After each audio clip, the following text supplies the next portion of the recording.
You know how many times they change the layout of this every week? I haven't used this in a long time. Oh, So. it's deplorable. They change it almost weekly. All It's right, a we're running going joke. live. We're going live Go now. live? Go live. Yes, we're going live. All right. We are live. Okay, let me get my chat. Hang on.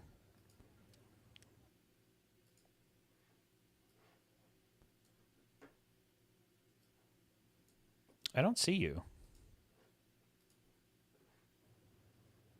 Do you have your camera enabled? Yeah. It's not showing on the stream for some reason. No, it's not.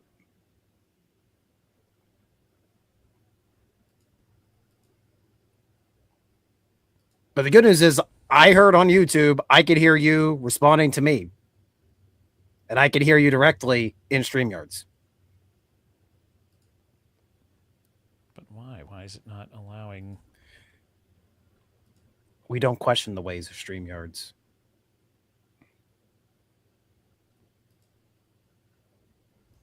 Okay. I guess that's as good as it's going to get. Let me see if I can get the link to the stream for the people. And I'll drop it in the Discord.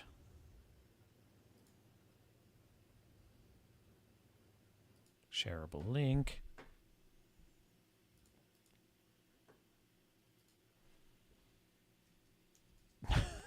I like your anime character. There we go. Yep.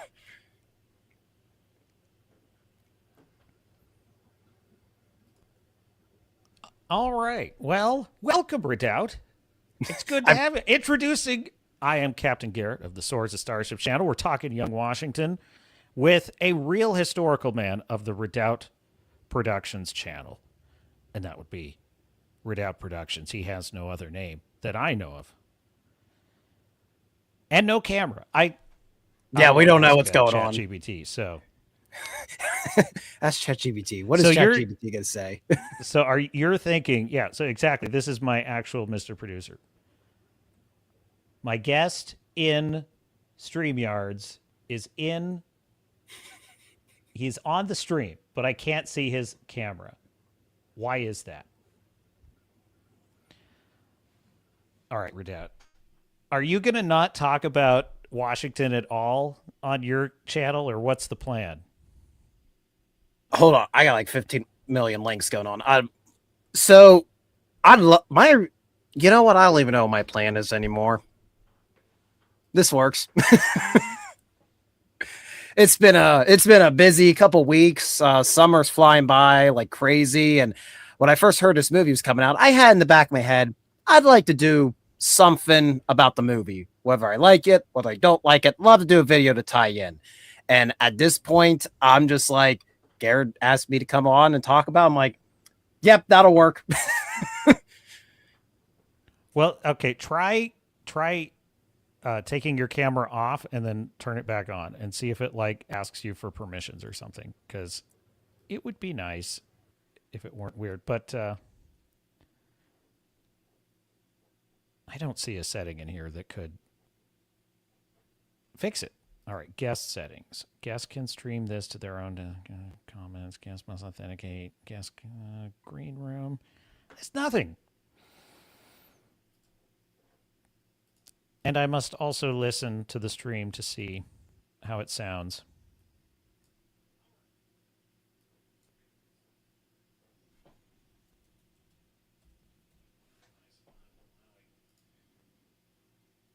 Now, it sounds pretty good.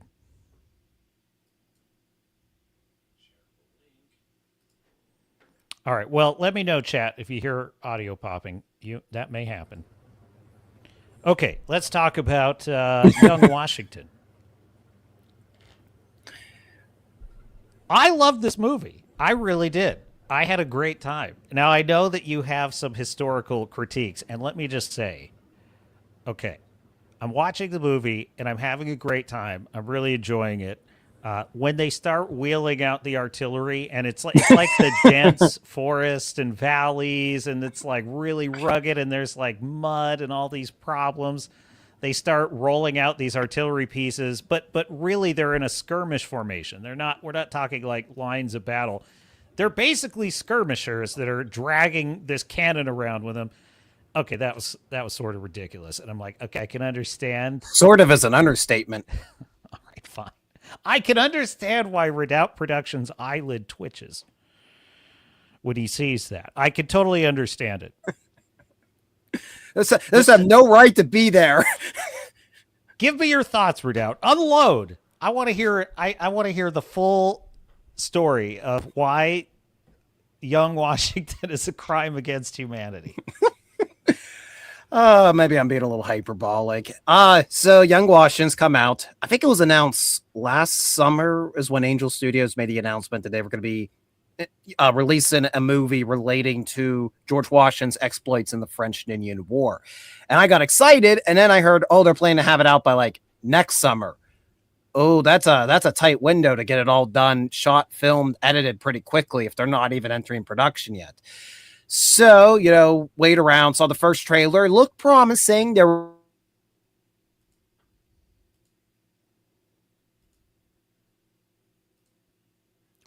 we lost you. Did we lose him? We lost Redoubt. Oh, no.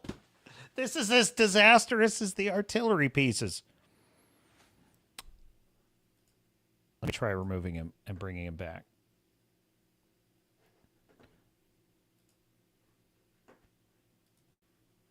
I'm going to see if oh my gosh. Okay.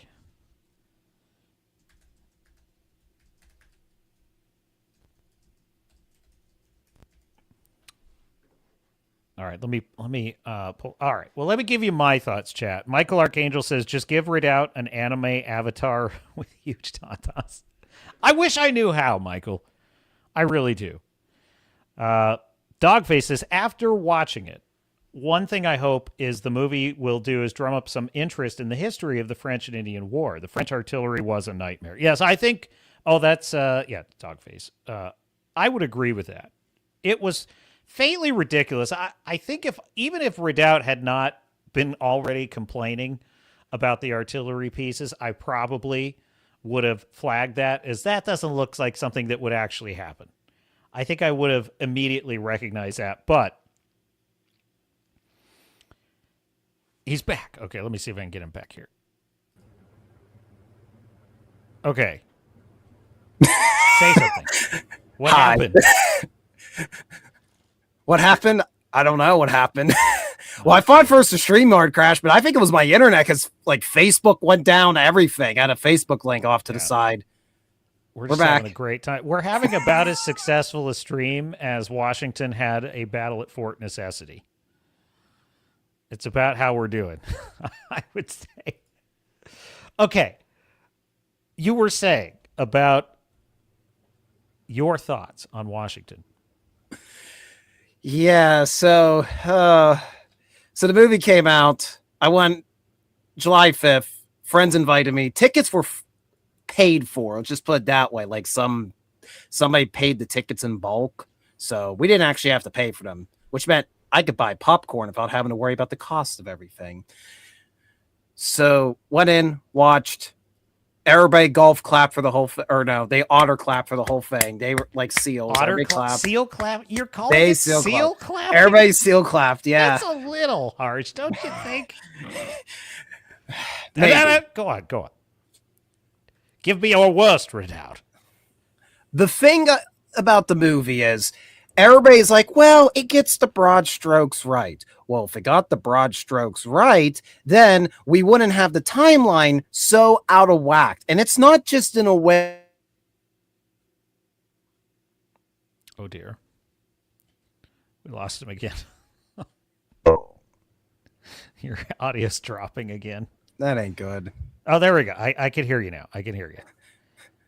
Okay, apparently God is telling me we are not allowed to critique this movie. No, it is stunning and brave, and that's all the more I can say about it. And brave. I mean, I thought it was stunning and brave. It wasn't a movie for me. Let's just put it that as somebody. You said there was historical inaccuracies besides the artillery. What else is bothering you? The movie is dramatized in free expeditions Washington made into what is now Western Pennsylvania. They call it the Ohio country historically and in the movie. The first was just to deliver a message to the French. It would have been him, about 20 guys. Half of his posse were Virginians, scouts, essentially, settlers, surveyors, militiamen. The other 20 were Native Americans that had. It could be my setup, to be fair. It could be my setup that's causing him to drop out there.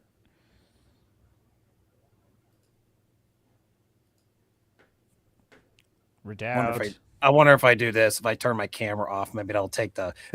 Yeah, just do that. Yeah, leave your camera off. I think that there's some kind of issue with the camera. It could just be my browser settings or something. So yeah, hopefully hopefully it doesn't spaz out from the icon. That's better because you have a logo going. So yeah, continue.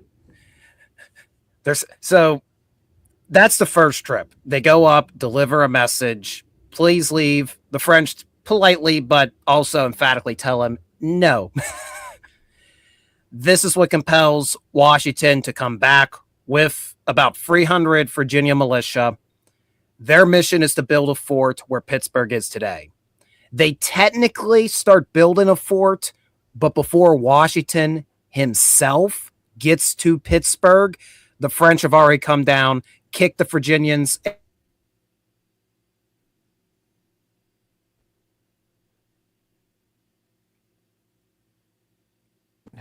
Yeah, it keeps dropping out. All right, I think the stream's cursed. It's cursed. It's cursed. It's just not working. Well, let's we'll try and soldier on a little bit longer. But you were saying so the problem is every time you kind of get to where you're almost at the point, it's like it drops out again. There's just things in the movie that I get. They're going to argue they were simplifying things for the sake of time, but their simplifications just are awkward to me. I could think of ways they could condense them better, and I just don't feel they did. And other people have said the pacing's good, and I'm sorry, there's points where I felt this thing. It was dragging a little. Yeah, let's see if we can reconvene. I think I'm ready to throw the towel on this one. Because it's just like I can't get the audio to work. So we tried. We did try. We tried, chat. We really did try. Maybe what we could do is like a video where it's just us talking about it, and then we could just post it on our channels. That may be best. Maybe that would be better if we just if I can figure out how to do that. Or we could try recording it. We're getting more views, though. I really wish I could get this to work. Is your internet connection saying it's unstable? No, not for now. Other than that one time it dropped. Why does it keep dropping out? It's so frustrating. It's frustrating. Okay, well, here's my thoughts on the film. Let me just give you kind of like my broad strokes here. So there's a couple of events that were definitely happening historically, which is he did go and survey the Pennsylvania territory. He did deliver the message to Fort Duquesne. Spoilers for Young Washington. Because I guess if I tell you what's historically accurate, it'll spoil it. But one of the officers, the French officers, getting killed by a Native American, like that really happened. So Lord Fairfax, that was real. Yes. The Sally and his relationship is a little bit over dramatized. My understanding of kind of what's basically the most liberties that they're taking with it is in the dialogue, and the dialogue, by the way, is not, it's not modern dialogue like in Odyssey where they're using words like daddy. It's actually sounds period appropriate. But the dialogue is really mostly filled in. It's the best way I could put it is it's simulated, meaning we don't really have recordings of what was said in a lot of these conversations. So this is like a simulation of what the conversations might have sounded like. So you can't really take a lot of the conversations in the film as literal because those are all they're implied by history, but we can't really know what transpired. What I think the film can capture accurately is Washington's personality and his state of mind, and the fact that his failures were a major part of who he later became. And I think that to me was the most powerful part of the movie. I really enjoyed it, and the thing I really liked most about it was about celebrating an American hero like we used to in this country. The whole time I'm watching it, I kept thinking, why don't we have more movies like this? Why don't we have more films that lionize and celebrate our founding fathers because they were miraculous people? That's not to say that they weren't flawed and imperfect like every other human being, but they were miraculous in terms of what they achieved, how they were able to pull it off, the fact that it worked for 250 years so far, the fact that they were at that moment able to step into the gap. Like all of that was crucial. And we've lost Redoubt. We've lost him. We'll see if we can bring him back. But my thoughts on it are those are the kinds of stories that we need more of. The period was great. The cinematography was fantastic. I really, and here's the other thing. There's a thing with historical films where they can be a little bit stuffy depending on how they're done. They can start to feel like a history lesson. This felt like a story about a guy with ambition trying to achieve something. And that was a really marvelous part of the movie because I was just invested in the character. I was just invested in the character of Washington. And I almost started to kind of forget his destiny as I was watching it. You know, there's a sense of almost like, oh, will he pull this off? Will he have a redemption arc? And even though I know the future of this character, there was a sense of tension there. So all of that is to the good. Let me see if a whole lot of Ola, says Wrangler. Dogface says YouTube won't let you say anything bad about the movie. That's possible. I wish that were so. Well, no, I don't actually wish that were so. But I mean, at least if they were censoring in favor of Murica, that would be a good thing. Let me see. Are you able to come back? I think Redoubt has an unstable internet connection. That's my theory. Because he kind of just disappeared. So, all right. Well, let's keep the stream rolling for now. You let me know if things are like breaking down on my end, chat. Redoubt says, I apologize, but I think it's a combination of things going wrong. It seems my internet connection keeps crashing for some strange reason. I'll just stick in the comment section. Don't worry, Redoubt. We'll circle back to this. I want to have a full discussion on this. I'm really curious on your thoughts. I want to pick your brain about it because as I understand it, and correct me if I'm wrong in the chat, but as I understand it, your main objection to this film is it takes a lot of historical license. The artillery pieces, as we've noted, are ridiculous. They wouldn't have had those in that situation. And that's all fair enough. And maybe it's fairer to say that this film is, from a historical perspective, it's sort of normie nip, is the internet term for it. It's definitely for normies in that sense. If you are a serious historical aficionado, as you are, and as I am, quite frankly, these kinds of things can make your teeth itch. I get that, as our dear Starfield would say. That's fair enough. But I don't mean this as a criticism. So don't misunderstand, because I respect and appreciate the fidelity to historical accuracy. I do think it's important, and I do think it's possible to lean as close, let's say, hew as close as possible to historical accuracy when doing a biopic like this and still make it entertaining. I think that's possible. and it's a fair critique of the film. But if we leave aside all of the historical issues with the film, it's a marvelous hero's adventure. It is a marvelous story about a young man who was a real person, George Washington, in his youth, trying to prove himself. And really, the film kind of proceeds in the almost obvious way that hero stories kind of progress, which is he's going to have his first win, he's going to do something cool, then he's going to have that sort of dark night of the soul where he meets a bad guy who's stronger than him. This film starts out almost immediately with him seeming like he's got the world by its tail and falling flat on his face. The scene at Fort Necessity, when everything just goes completely foobar, it's so painfully realistic in the sense of like human behavior. It's like just everything's confusion. Everything just falls apart. People aren't hearing his orders. He's shouting orders, but nobody's listening. and you can see on his face the visible panic of like, what am I going to do? But it's already too late for that kind of thinking. That was extremely powerful, and it created a real... It actually is what creates the stakes in the film, I think. The fact that he fails so spectacularly.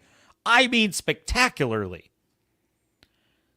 And he did, historically. That really happened. It's kind of amazing that he was chosen as the general to lead the entire revolution against the most powerful empire on Earth with some failures on his record like this. And I've even always scratched my head about that, just looking historically. But in terms of a film, that creates such an immense amount of tension, and you almost agree with him when he wants to give up in the movie. And then it's what happens next that is really awesome. And I will just say this is, in terms of just the presentation, I would say it's like watching The Patriot for me. It's like watching The Count of Monte Cristo, in the sense that this is real historical fiction. It's a real historical piece. And even if there are historical inaccuracies that are problems, I think the spirit of the character is captured because he really was an ambitious young man. He really was a guy who did not have connections, right, with the royal army. He really was a guy who did some heroic and impressive things to rescue men at Braddock's defeat. So all those things really happen, and this is capturing the spirit of what that must have been like. And I get the sense from watching the film that it engendered in the audience a real appreciation for what really an impressive guy President George Washington was. And it also painted kind of a, there's a romanticized version of our founding fathers. We do almost think of them in a deified way. They are these, and as I even said, they're miraculous men, but I don't mean that they are like gods. I don't mean it that way. I don't mean it like they are these legendary figures. In that sense, I mean, these were obviously above average people. For sure. These were very intelligent, very educated people with a vision for the future, but they were as imperfect and flawed as any other human on Earth. And this film kind of brings that home, that Washington was far from a perfect man, that he had to face failure and make a decision about whether he could pick himself up and fight back and overcome that defeat. All of that creates a sense of reality about Washington. At the end of the film, a couple members of the audience in my showing started to clap. There's an epigraph at the end of the film that talks about the birth of the United States and Washington's later years, and a couple people started to clap. And I joined in, and I just kept clapping until the whole audience started clapping. And I was like, and that is the thing about this movie that I think has immense value. And I wonder if by insisting that it have absolute perfect fidelity to historical accuracy if we are not sacrificing something of even greater value, which over total perfection to historical reality, are we not sacrificing the fact that this is a film about American myth, American legend, and American history? And we should be having multiple of these a decade. We should actually have multiple films this year about our founding fathers. You know, the series John Adams on HBO that should be required watching. I mean, required is, I mean that a bit facetiously, but we should be having school children watch that series. And that series is not 100% historically accurate either. But the thing about it is it humanizes John Adams and the founding fathers. And this film humanizes Washington. It acknowledges his flaws and his failings. But here's the thing that's key.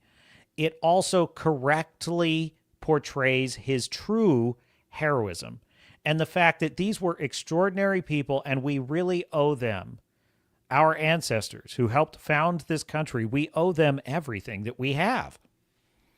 And we act as if we don't. We act as if this was always the way things were going to work out. You know, I just think about Abraham Lincoln making a decision, which, by the way, some people consider tyrannical and crazed and insane, such as Razorfist, for example, believes Lincoln was a tyrant.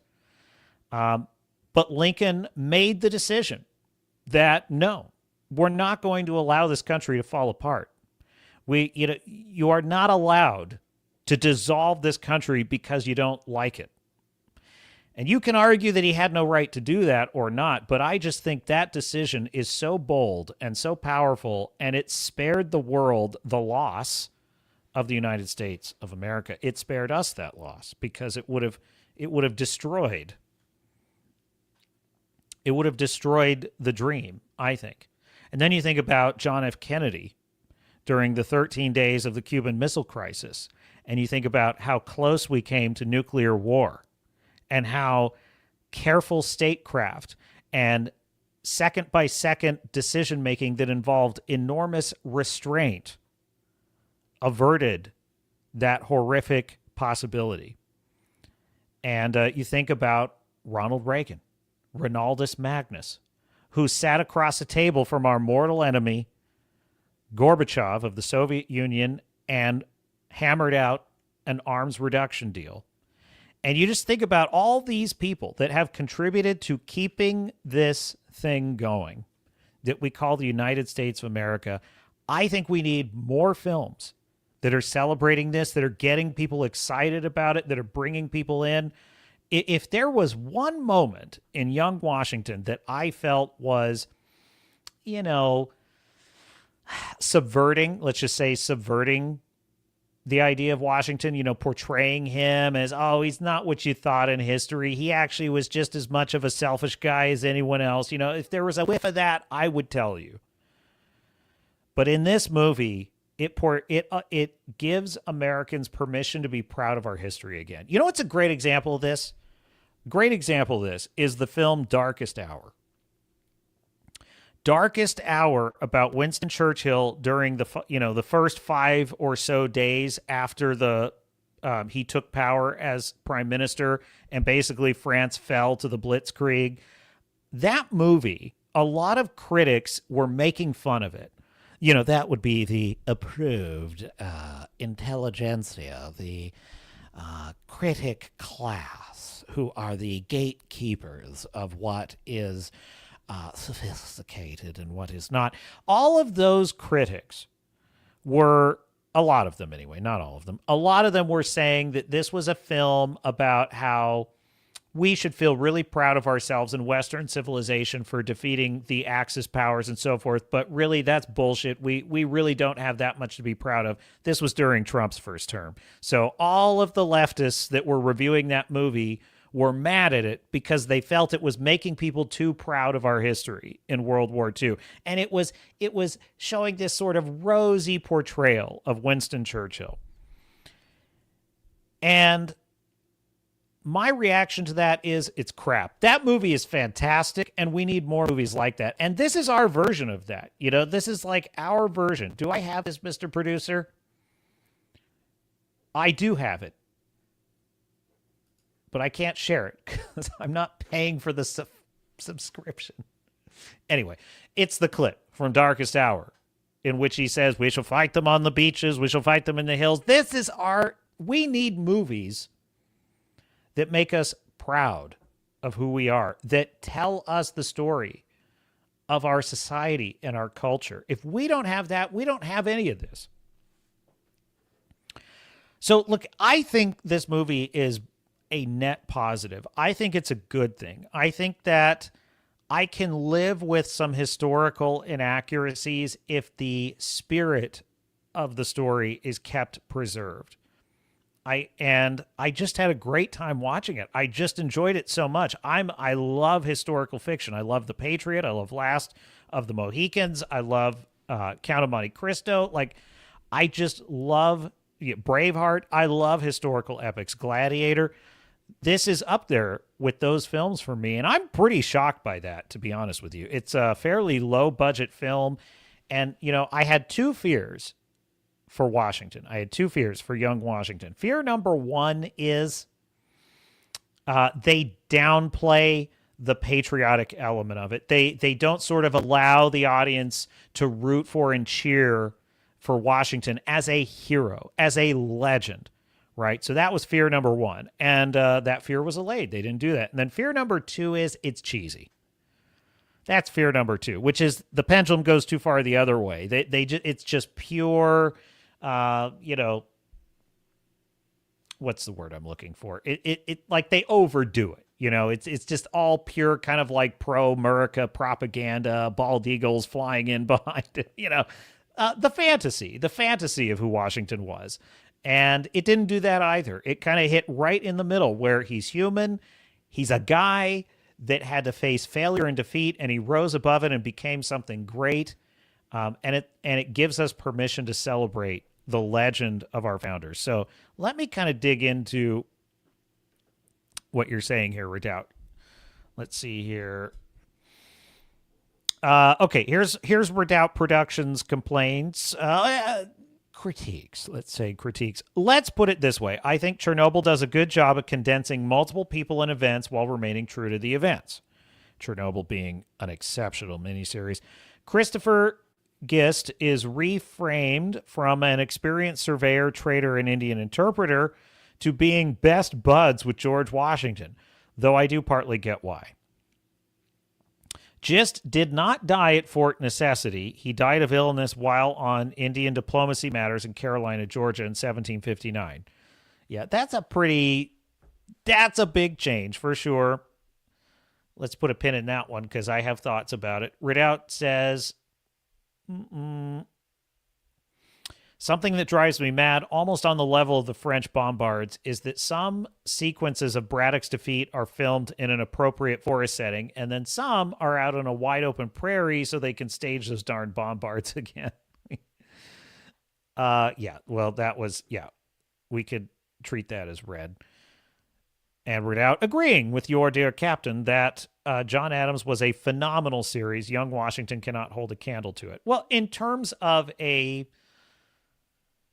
documenting the real history, yeah, you're right. It can't hold a candle. But, you know, I think John Adams also had to do what young Washington had to do, which is fill in dialogue that we have no record of. We have no recordings of these conversations. We can only speculate at times. We can only make an educated guess at how these conversations must have sounded. We do have letters, we do have correspondence, but those are only a way of kind of getting a sense of how they might have talked to each other in a room. But we can't know. You know, we just can't know. And so I feel that any historical piece has got to take some liberties. It just has to. When I wrote my book, Blood and Oak, which is behind me on the shelf, books 1 and 2, before I wrote it, which it is the fictionalized adventures of John Sullivan amid real historical characters and events during the Barbary Wars, I originally considered doing a biography, a biographical narrative centered on Stephen Decatur Jr., who later became the Commodore that led us to, victory and in the War of 1812 and the Second Barbary War. Because Stephen Decatur is such an amazing figure, like George Washington, that I just thought he is like the main character of a novel already. And there's a lot of cities in America named after him, named Decatur. I thought about it. I strongly considered it. I did ultimately decide that if I did that, I would have to take liberties. I knew that going into it. I would have to take liberties with his character for narrative structure.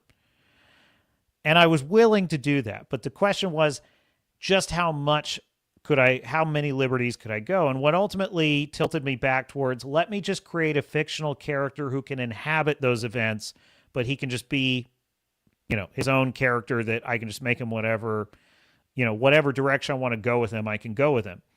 I ultimately went with that because I knew ahead of time that I wanted to tell a story that was larger than life, and not that Decatur's life wasn't, but I mean super highly dramatic, highly intense, epic duels and battles that are going to require some serious villain muscle power, some serious epic level stuff, and I wanted the freedom to do that. And so creating a fictional protagonist who can meet Stephen Decatur and can kind of live in that world gave me more freedom and flexibility to tell a more dramatic narrative. And I went with that. But when I involve real ships and real characters, I hew as closely to history as I can. But even if I had chosen to do a story about Decatur, I couldn't have kept it 100% accurate because there's just some things that for narrative structure you got to fill in. And you were saying, Redoubt, that what was it you said? Christopher Gist's death. Yeah, that to me is a bigger deal than the French bombards. That's definitely a bigger deal to me. The fact that this character dies in a way that he just did not really die in history. But that being said, I still don't consider it an indefensible change because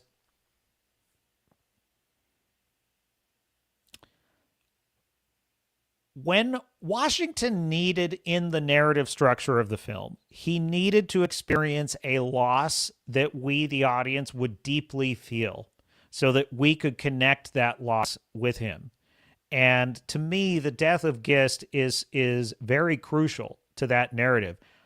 My defense of it would be, narratively, we need that at some point. We need him to pay a price for his failure that's personal, deeply personal. I think that's crucial. Without that, yes, losing the fort sucks, but it's more like a blow to his career. And the fact he got a bunch of guys killed, yeah, guilty conscience, but it's not personal in the same way. And so we needed that. But the second reason I would say it's somewhat defensible is I'm certain that someone at that battle that he had a connection with did die. Because when that much goes wrong, he must have lost a friend that day. And if not that day, it must, another day. My point is, Washington knew what it was like to lose a good friend, and he knew what it was like to have failed in a way that cost something serious. And so I think that historical change is meant to give us, the viewer, that impact. So for that reason, I can forgive it, but I also understand your reasons why you can't, if that's fair. Let me see. What else? Crowbar the Skull says, they say Washington was picked because he was tall. Well, maybe. And there goes my entire monologue about the heroism of Washington. Dogface telling Redoubt, I thought he had two, which the French took after the surrender, meaning the bombards.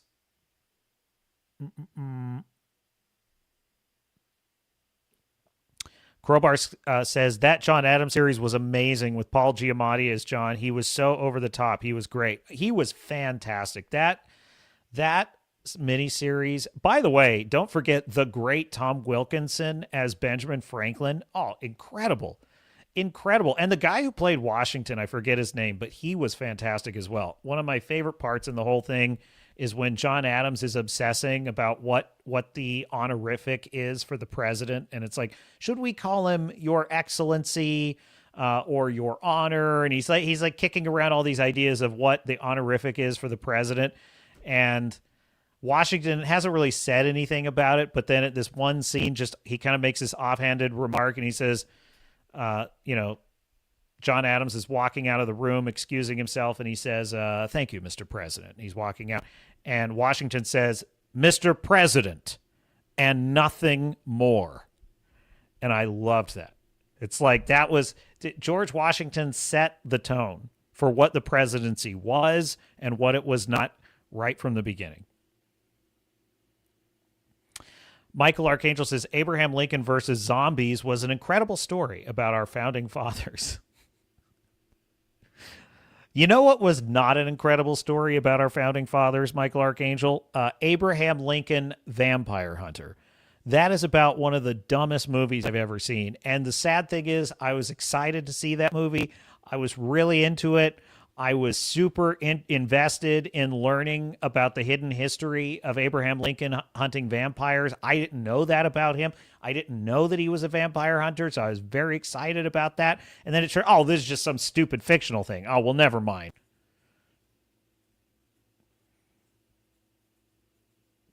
Seriously, though, that movie could have worked. I think that movie could seriously have been awesome, but it was not. It was so stupid. Dogface says, I was drinking a Sam Adams Special Edition 250th beer today. That is a great select. 250th for Samuel Adams. I love it. Yeah, Michael Archangel pointing out Abraham Lincoln Vampire Hunter, another classic. I have no doubt you love that movie. It's so, you know what? It's kind of the problem with all vampire stories, or not all of them, but a lot of them. They just turn into hissing clowns. That's what always happens. The vampires start out kind of spooky and creepy, and then sooner or later, they just turn into these hissing, screeching things. And they're not scary anymore. And that's kind of the problem with those. Crowbar saying Lincoln is a founding father. And I mean, I would agree. He's sort of a refounding father in many ways. Redoubt saying, I earnestly do not have much fault with the dialogue in the movie, which in fact, Andy Serkis is directly referencing quotes attributed to Braddock on a handful of occasions. I'm just so frustrated when movies like this feel they need to have their real figures 360 no-scoping their adversary on the battlefield to get the point across that the person put themselves in harm's way. I think Washington directing the evacuation of Braddock's army and coming away with multiple holes shot through his clothing is testament enough. I see what you're saying. I think part of the trap there is the filmmakers wanted to show you the battle in which he came away with multiple holes in his clothing, which, let's face it, that is as badass as it gets right there. He came back from the battlefield. They're like, there's holes in all your clothes. How are you not dead? And the movie shows you this, right? Is it perfect?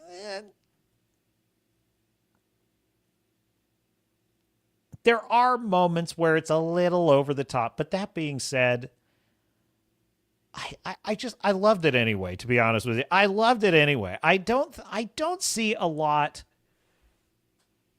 I don't see a lot that's a deal breaker for me in that scene. The film is earnest, it is sincere. And it really happened. He really came back with bullet holes in his clothes. And it's like, what? History's crazy, man. You know what's funny is I would bring chapters of my book, Blood and Oak, for my writers group to read and critique back when I was working on it. And they would, of course, point out anything they thought was historically ridiculous. And the thing that never ceased to amaze me was the few scenes in the book that I pretty much just copied verbatim from history. There's like one particular conversation with Bainbridge. It's like I basically just copied it from history.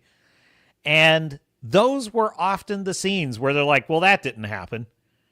And I'm like, well, actually, that is exactly what happened. That's I have the documentation of how that happened. Those were the scenes that they were most likely to think were not real, was the stuff that really happened. So that's the thing about history is there is some extraordinary shit in history. By the way, Andy Serkis as General Braddock was fantastic. I loved the entire scene where he first meets Braddock. And he's like, well, listen, you're up against some serious odds here. And Braddock's like, I have fought on 3 continents. I'm not going to have a problem. He's basically like, there's no problem here. I'm going to clean him out. It's going to go fast. It's not. And the thing is, he's so confident. I'm like, I believe this guy. And then he gets his ass kicked in the American wilderness. It's fantastic. I love it. Dude, the scene where he's trying to get the piano hauled through the forest. So anyway, Young Washington for me, yes, historically accurate, not exactly, but historically faithful 100%. Like, this is a film that honors history. It honors the character. There's no subversion here. It's filmed with amazing cinematography, beautiful sets. It feels like the time. It's a real period piece. In fact, it's such a lifelike period piece. There were scenes in the film where, like, there's a scene where they're kind of like freezing in the winter, and I was starting to freeze in the theater. I couldn't handle it, man. I'm like, oh my God, that's got to be so cold. Oh, that's got to be cold. The Ohio wilderness in the deep winter. Before global warming. Oh my God, it must have been freezing ass cold. And then what was the other part that was really good? Just not any specific part, but just candles lighting houses, fireplaces, just the sheer beauty of that time period, just everything handcrafted, everything handmade, these beautiful houses. And I just thought, man, what I would give to just spend a couple days in that time, to just be able to walk around that time for just a few days. And honestly, if I could go back to the 1700s, there is nowhere, I mean nowhere in the world I would rather be than, colonial America. Nowhere. I wouldn't go back to France or Rome or anywhere. I would go to colonial America, and I would walk around Boston.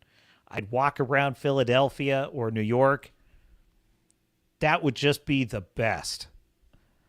Now, shortly after I was having this thought, there's a character in the film with tuberculosis who's dying of consumption. And then there's another scene where Washington has dysentery, and I was swiftly reminded that, but I also really like the future. I enjoy the future a lot. So I definitely don't want to live. I'm kind of a tourist. I would time travel to visit, but not to stay. Redoubt, referring to the scene where Washington takes the bullet holes through his clothing. For the record, that scene is largely accurate. They were not trying to float down the river. Oh, wait. Oh, you're talking about the one where they're freezing. Okay. They were not trying to float down the river, just trying to cross. But it's true that they tried to cross an ice-choked river to expedite delivering a message. And the Beauvoir estate featured in the movie for that party sequence, its ruins now sits on the grounds of the U.S. Army's fort, I guess it's Belvoir, is that what we call it, base in Virginia. Funny how that works out.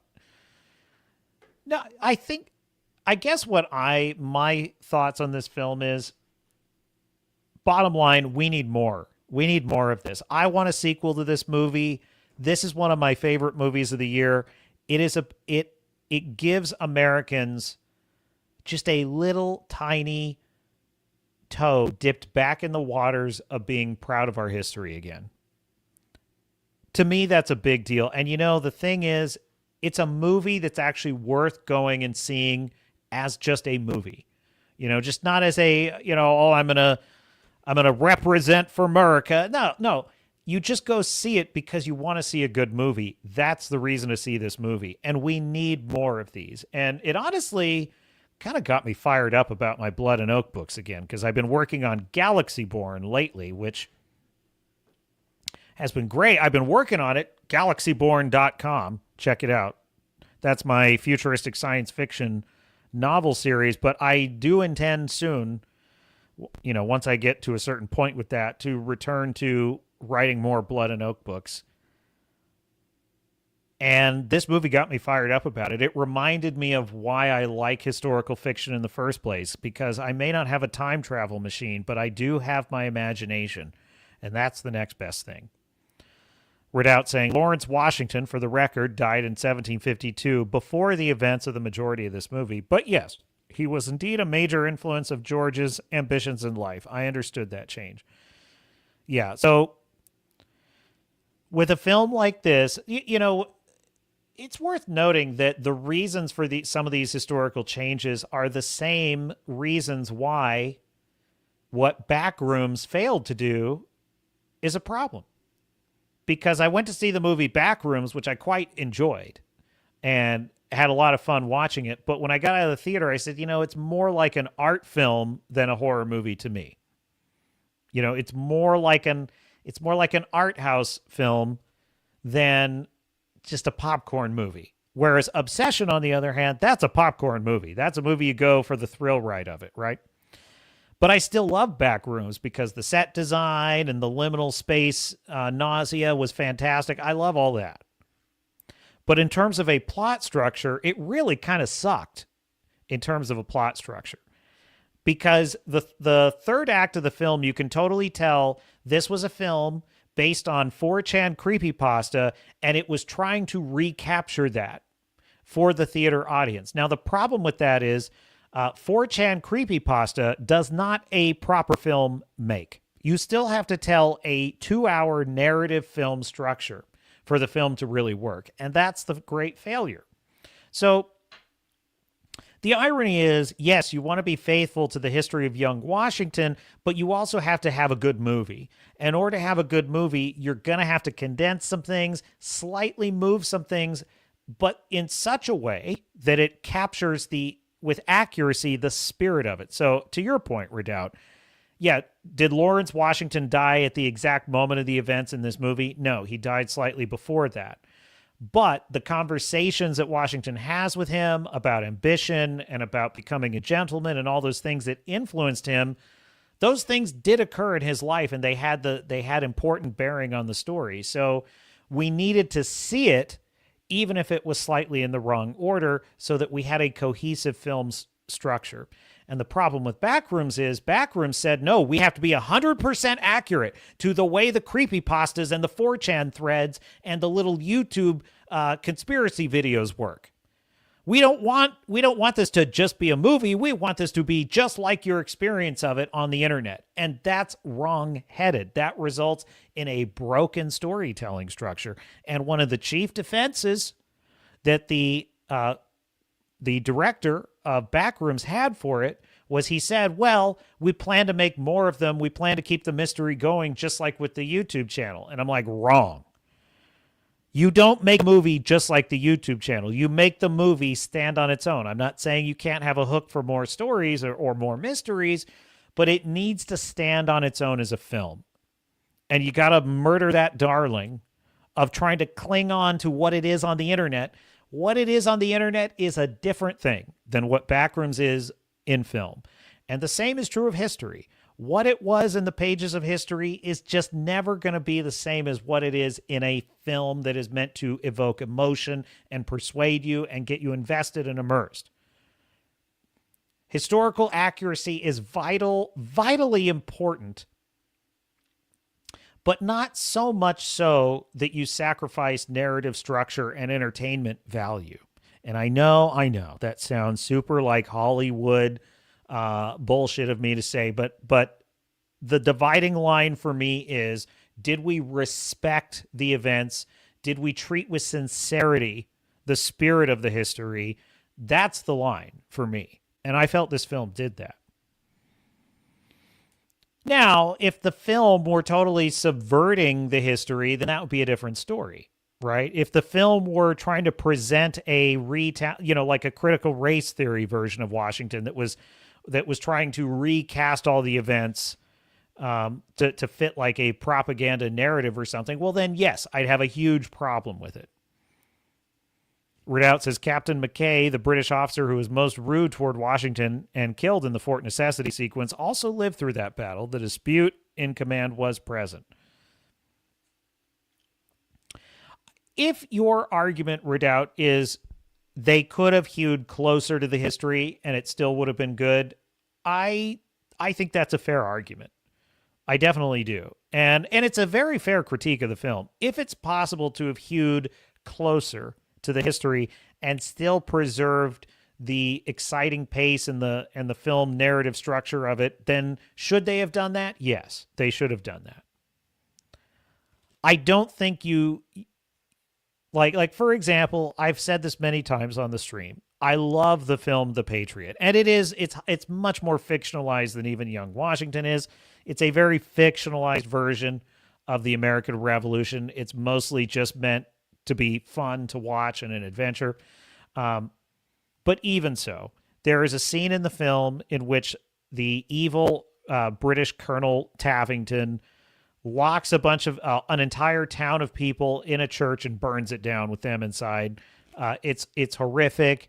It's a flat out war crime that the British on their worst day never committed. Now, they did collaborate with Hessian mercenaries that did heinous things, and they did ally with Native American tribes that committed awful massacres of men, women, and children during the Revolutionary War. So it's not to say that they didn't have some atrocities on their hands, but they never would have done something as horrific as burning down a church with people in it. Like, that's beyond the pale, and that's a level of historical license I do not support. So, and because it really libels and slanders British history, quite frankly, to suggest that they committed the equivalent of a Nazi war crime in the Revolutionary War, which they certainly did not. So yes, there is a line, even in a fictionalized historical epic. Redoubt saying, actually, Washington himself makes it very well known to Governor Dinwiddie's own ire that much of his focus at Fort Necessity was the dispute in command through multiple letters. I would say that's my main frustration, because there is a lot this does well, but then it's apparent they spent production resources to include things that simply don't need to be there.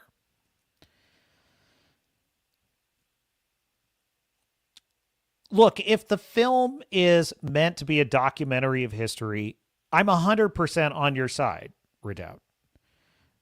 But you know what I see surrounding this movie? I see people talking about it online with excitement and passion and patriotism. I hear people excited to go and see it. I see people in a theater getting to witness George Washington not as that kind of like,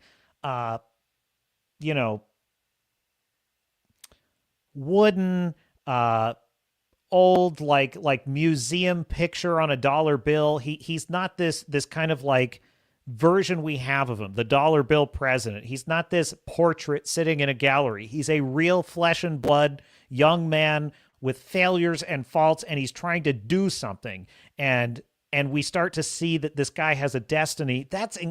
And people are getting excited about it. They're seeing him as a real human being, as a real hero, as a real failure, and as a real success. And it's getting them excited about their own history. And I just think this is what we have been wanting. This is what we've been needing. Hollywood has absolutely failed us in this regard. We get nothing like this from Hollywood. And it's part of why we've lost the culture. It's why we've been losing the culture. It's why a sizable plurality of American citizens are ashamed of their own country. If that reaches critical mass, it's over, folks. It's over. And if you ask me, if you really want to end wokeness, if you really want America to become proud again and successful and prosperous again, if you really want people to become passionate citizens of their own country again, if you want people to have optimism for the future, if you want people to be excited and passionate about history, to really truly learn, not just hear about it, learn history. If you really want that, if you want to take our culture back, Young Washington is exactly the kind of film we need. Exactly. Is it perfect? No. Could it have hewed closer to history? Probably. But it's getting people excited and passionate about their own history and real life heroes that have become forgotten. Just look at the reaction to Europeans and Latin Americans and people from all over the world during the FIFA World Cup here in the United States. The way that they came to this country, people of all different walks of life, all different countries, having heard all the bullshit and propaganda for years about how evil and awful America is and how, oh my God, there's people waving guns in your face everywhere. And, oh, it's terrible. It's terrible. Americans are rude and they're angry and they're arrogant people. And they don't like football. They call it soccer. They're dumb. And then they get here. And you know what they find? They find friendly people. They find amazing food. They find wide open roads, vast wilderness, beautiful parks, people happy, people having fun, people waving their own flag everywhere you go. In the freaking grocery store, there's 100 American flags on display. What? They see people having a great time. You know what they find? They find freedom, not just an idea, not just a illusory academic sense of freedom. Oh, democracy. Yes, our democracy. No, they discovered real freedom. Living life with joy and purpose.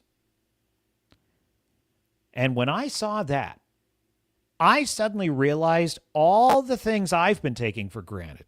I suddenly realized how often I complain about what I don't have. I suddenly realized how often I worry that I don't have the advantage I need, or I don't have, or, you know, that the deck is stacked against me in some way, or I start thinking about how dystopian our future has become. And then I see these people come from other countries and they can see what I can't because they're looking at the place I was born to with new eyes.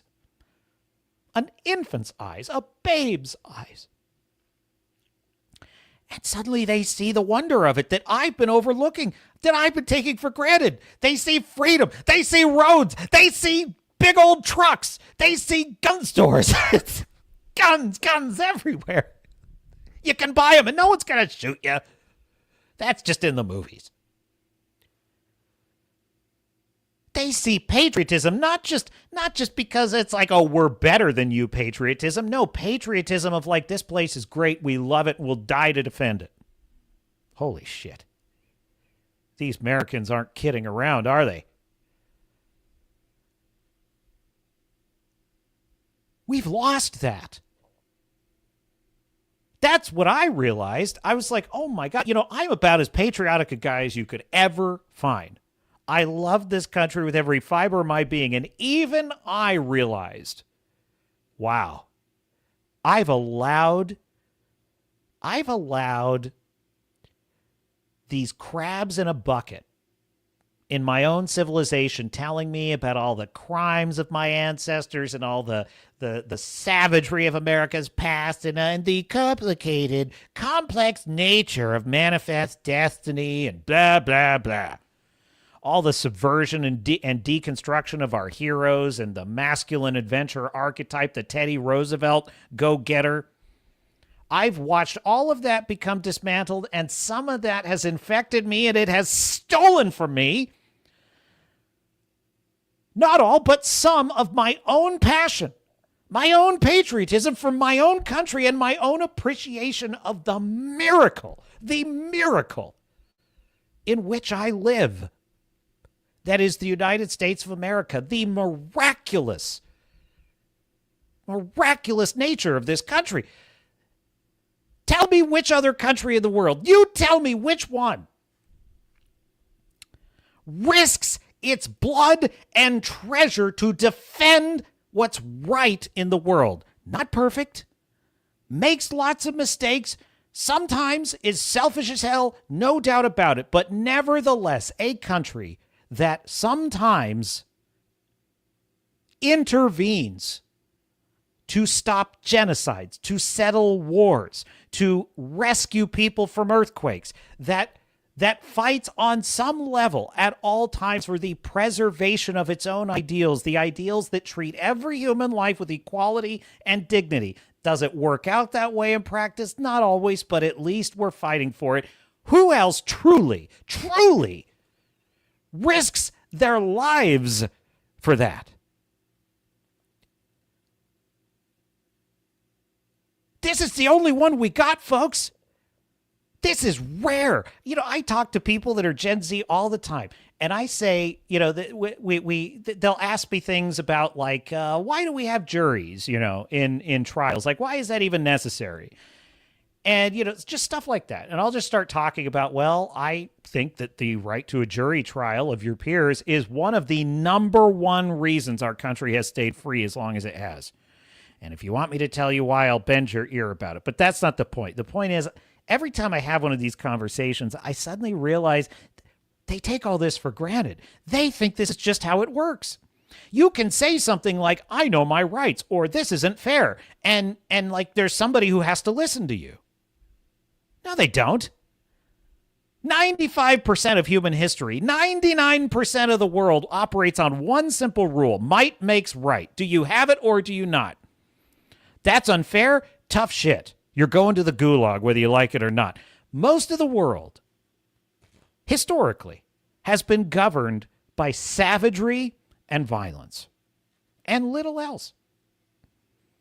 The idea of a country that truly prizes the right to a speedy trial, the presumption of innocence, the rights to free speech and freedom of worship and religion, and that risks its neck to defend those things. That is unusual in human history, and it's fragile, and it's precious, and it's short-lived. So what I am saying is, historical accuracy or no historical accuracy, if you give me a movie that gets people excited about all of that again, I am 100% on board. If you ask me, that's Young Washington. Now, not to not to criticize. I'm not criticizing you, Redoubt. You are doing what you're supposed to be doing. You're up on that wall and you're watching them like a hawk, and I appreciate it. I want you on that wall. All I'm saying is, my God, let us have a movie that makes us happy to clap for our heroes again. It's wonderful. We have a super chat. Wrangler with a $7.04 super chat, which is very unusual. His custom is usually a $4.20, but I'll take it. Thank you, Wrangler. I appreciate it. I don't know if I have my applause. Do I have my applause, Mr. Producer? Would it be on this page? I haven't used StreamYard in so damn long. I've forgotten how to use it. Where's my music? Oh, there we go. Oh, that was lame. I don't like that one. I want the better applause. Oh, here we go.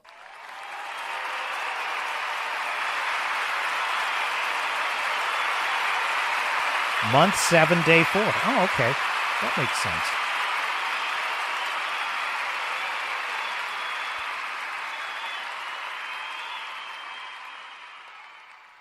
Man, I'm really bummed we're down.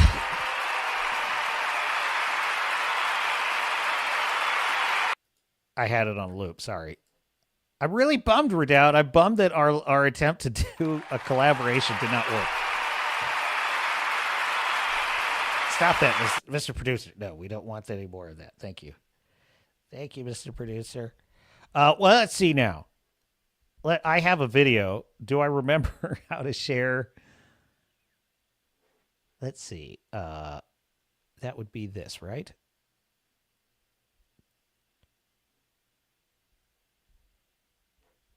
How do I share my browser? I can't believe I don't remember that. Oh, yes. Okay. I remember now. All right, cool. It's been a long time, folks. Let's see if I can share this video here.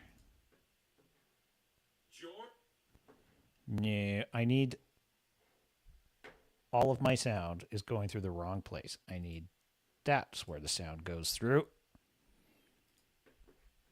And share. Oh, wait, no, wrong one. There we go. Share screen. Aha! Allow. Okay, cool. I found it. All right, so hat tip critical drinker. Let's do a quick. Let's see. I have been saving this, chat. I've been saving this for this episode. I want to know what critical drinker thinks about young Washington. Okay, here we go. Roll tape. I think we should have sound. George Washington. The name alone is enough to conjure up images of brave patriots standing up to tyranny and oppression. Do we have sound sharing, Redoubt? Let me know if there's sound. Hard-won victories against superior opponents and building a nation out of scattered colonies and untamed wilderness. He was the hero of the Revolutionary War, the father of America, and if you're into Warhammer 40k, one of the early incarnations of the Emperor of Mankind. Praise be to the Emperor. Yes. The point, though, is that Washington's Guess life... who the most recent incarnation of the Emperor of Mankind is? I'll give you one guess. He's orange. And accomplishments have been glorified and magnified and deified by so many generations of historians, storytellers, and propagandists that it's become kind of hard to separate fact from fiction. Case in point. Okay, so in the movie, there's several scenes in which young Washington is chopping a tree, sometimes out of anger. He's angrily chopping a tree. And you know what I was thinking? I was thinking, is someone going to walk over and say, George, why did you chop down the cherry tree? And he's going to be like, I cannot tell a lie. And I'm like, if that happens, I'm going to 100% agree with Redoubt. Donaldus Rex, says Crowbar. Yes, the God Emperor of Mankind. Thank you. Thank you for supplying Donaldus Rex.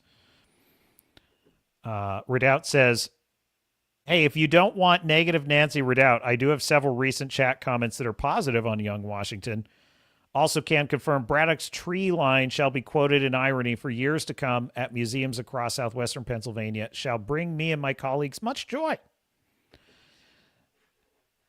Yeah, but and of course we all know the story, hopefully we know, that was actually a political cartoon about him chopping down the cherry tree. It wasn't a real story. So I'm glad that the movie did not try and put that over. And all too easy to lose sight of the flawed and human man behind all the bluster and patriotism. That is where young Washington comes into the picture, shedding light on an earlier chapter of Washington's life when he was nothing but a lowly farmer desperate to make something of himself, still fighting for the British instead of against them, and a very long way from the formidable general he'd one day become. And since it's the 4th of July weekend, everyone in America's busy celebrating the birth of their country by getting drunk and blowing up small parts of it, and as one should. The movie's managed to beat Supergirl at the box office. I figured I might... That is awesome, dude. Dude, Supergirl is a absolute unmitigated disaster. It's glorious. It is so amazing. It's one of the greatest. Dude, what have I been saying for 3 years on this channel? Make your next woke disaster. We will inflict defeat after defeat after defeat. Folks, take joy in the fact that you have lost by voting with your wallets. You have inflicted probably a $200 million loss on DC, James Gunn, and Warner Brothers. Fuck them.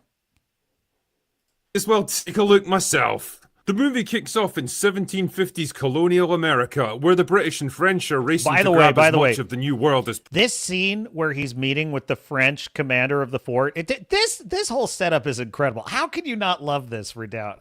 I'm not picking on Redoubt. How can you not love this scene, though? Because Washington's like, he gets this commission, he's super excited to prove himself, and his first mission is, I want you to go to this fort with a small group of militia that stand no chance against it, and I want you to inform the commander that the king wants him to leave. What if he says no? Well, don't let him say no. Okay, but why are you still standing here? And so Washington has to go tell this guy, you gotta go. And if you don't go, or else. And this whole scene with them interacting is fantastic. It's pure reality. You know, he's basically like, oh, look at you, kid. Oh, you think you're going to kick me out of this fort, do you? It's fantastic. I love this scene. America, where the British and French are racing to grab as much of the New World as possible, and between them, the Native Americans, who for obvious reasons aren't particularly keen on either side. Into the mix steps a 20-year-old George Washington. Redoubt saying the dinner scene with Jumonville is an amalgamation of several events. A dinner Washington had with a French garrison at Venago in late 1753. The message delivered to the French commandant. You have got to do a video on this, Redoubt. Come on now. I keep telling you, you need to do a video. You're like, oh, nobody wants to hear me poo-poo it. I'm not saying you have to savage the movie. I mean, do if you want. But I'm saying this is informative. This is useful. I would really appreciate a detailed analysis of what they got right, what they got wrong. That would be cool. Redoubt saying at Fort Le Boeuf in December 1953, he was not Jumonville. And, of course, bringing in the French construction of Fort Duquesne. So you're saying they sort of combined something that happened with Fort Le Boeuf and also Duquesne. Yeah, so like Chernobyl, which is mostly pretty accurate, had a couple of major things like that. They condensed the, 40 or so scientists who worked on cleaning up the disaster into one character. And then they also, they totally exaggerated the risk of a nuclear explosion if the water got vaporized. And I remember thinking when I watched it the first time, like, there's no way that's accurate. You're talking about a hydrogen bomb level explosion almost happened, and it turns out, no, it would have been a bad explosion. It would have been bad, but they way exaggerated it in the movie. She quotes the yield as megatons. Megatons? That's like 100 times more powerful than the Hiroshima bomb. So it's like, so that's just to give you. So my point is, even the very best historical dramas do this. You're never going to have a perfectly historically accurate fiction piece. You're just a historical biopic. You're just never going to have it.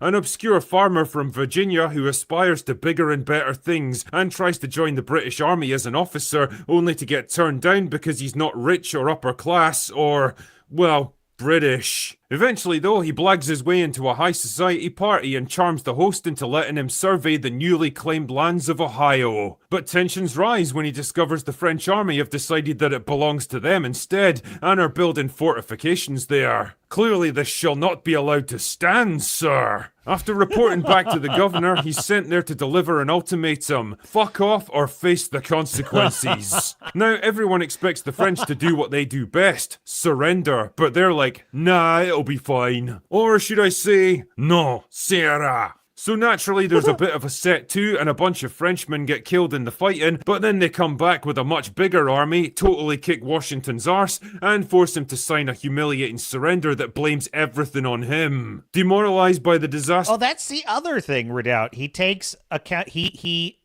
signs a surrender that admits he was the. How can I put this? He takes accountability for the assassination of the French commander when he tried to stop it and did not order it, but he's essentially taking accountability for it. And that really happened.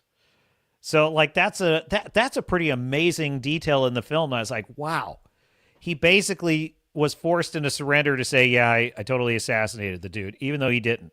He resigns from the army and goes back to farming, only to discover that maybe, just maybe, he's not done yet. And when he learns that the Brits are mounting a major offensive to take the fortress and give those Frenchies a bloody good hiding, he decides to throw his hat in the ring and take one last shot at glory. Now, historical epics are hardly a new invention, but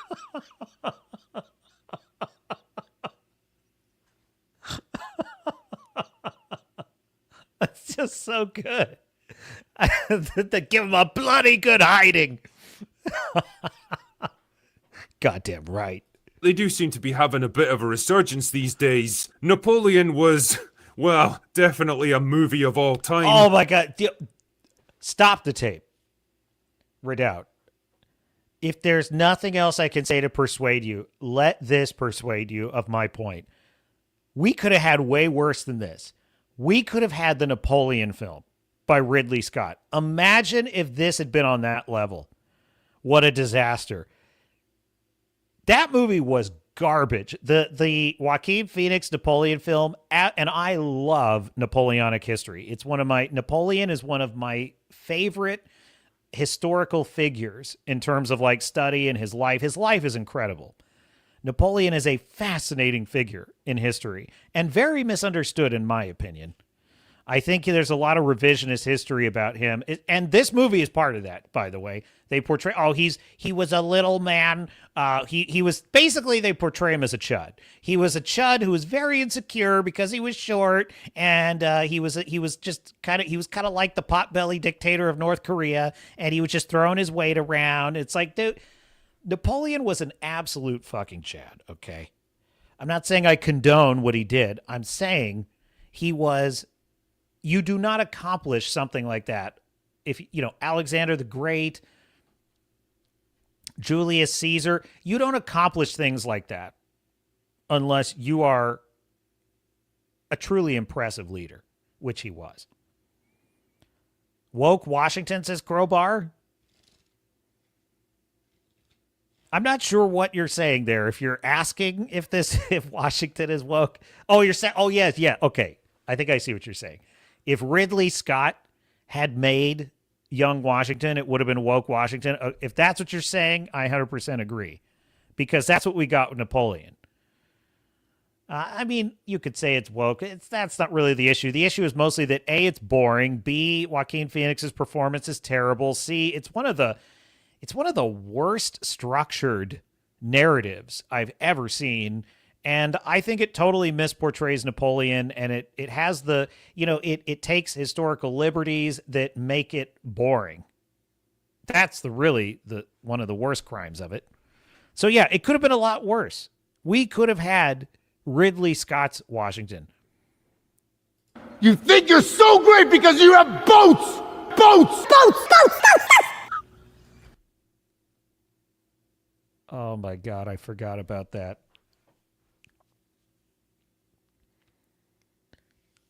Oh, wow.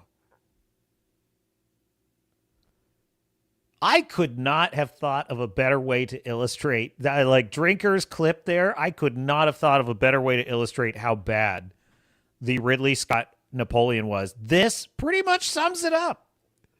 You think you're so great because you have boats! Boats! And as for the Odyssey, well, that remains to be seen. But as far as Young Washington goes, it actually kind of surprised me. I was expecting some jingoistic, overblown celebration of the man's legacy, as flattering and saccharine as it was inaccurate. Exactly. That's exactly what I'm saying. That would have been the other. So that was the two ends of the spectrum.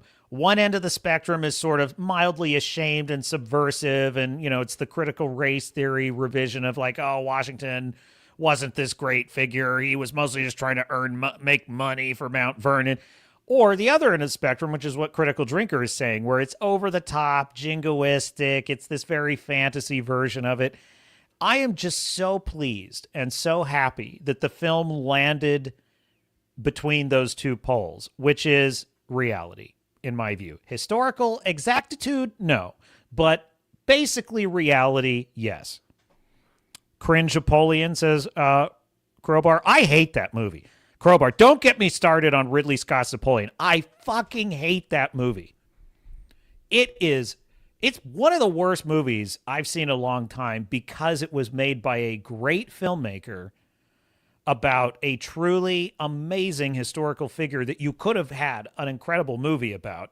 His life was an incredible movie in terms of like just the crazy shit that he did and his comeback from Elba. It's like all this stuff. You could have made a great movie about this guy. And that movie is crap. I hate it more than Gladiator Folie à Deux. But it's actually a pretty fair portrayal of him as a heroic but flawed man, desperate to prove himself, ambitious and resourceful, but also naive and inexperienced, all too capable of making mistakes and letting pride and ego get the better of him. The deciding factor, though, is his ability. You know what Washington is like in this movie? He's like a reverse Horatio Hornblower. Yeah, we're going very neckbeardy here, boys. Horatio Hornblower, the titular captain from C.S. Forester's books, Napoleonic War books. I love Horatio Hornblower. I'm a huge fan. But Horatio Hornblower as a character, he's this brilliant, inspired leader. And he does make mistakes. He gets things wrong. But he really is kind of a boy genius when it comes to leading, right? But he's deeply insecure and he's very he lacks in confidence. He kind of is his worst critic. He doesn't really recognize his truly amazing accomplishments as amazing. He just thinks of it as, I'm just doing my job. You know, he's like, Washington's like the opposite. He's got all this confidence, all this ambition and verve, but he's actually got a lot to learn about leadership. Redoubt Productions says for the interns ration fund. The intern is he was out today. I can't blame Mr. Producer. But thank you for the contribution, Redoubt. You are truly a Samaritan. You are a philanthropist. The super chats flash now. They flash them at the top of the screen. That's kind of interesting. All right, roll tape.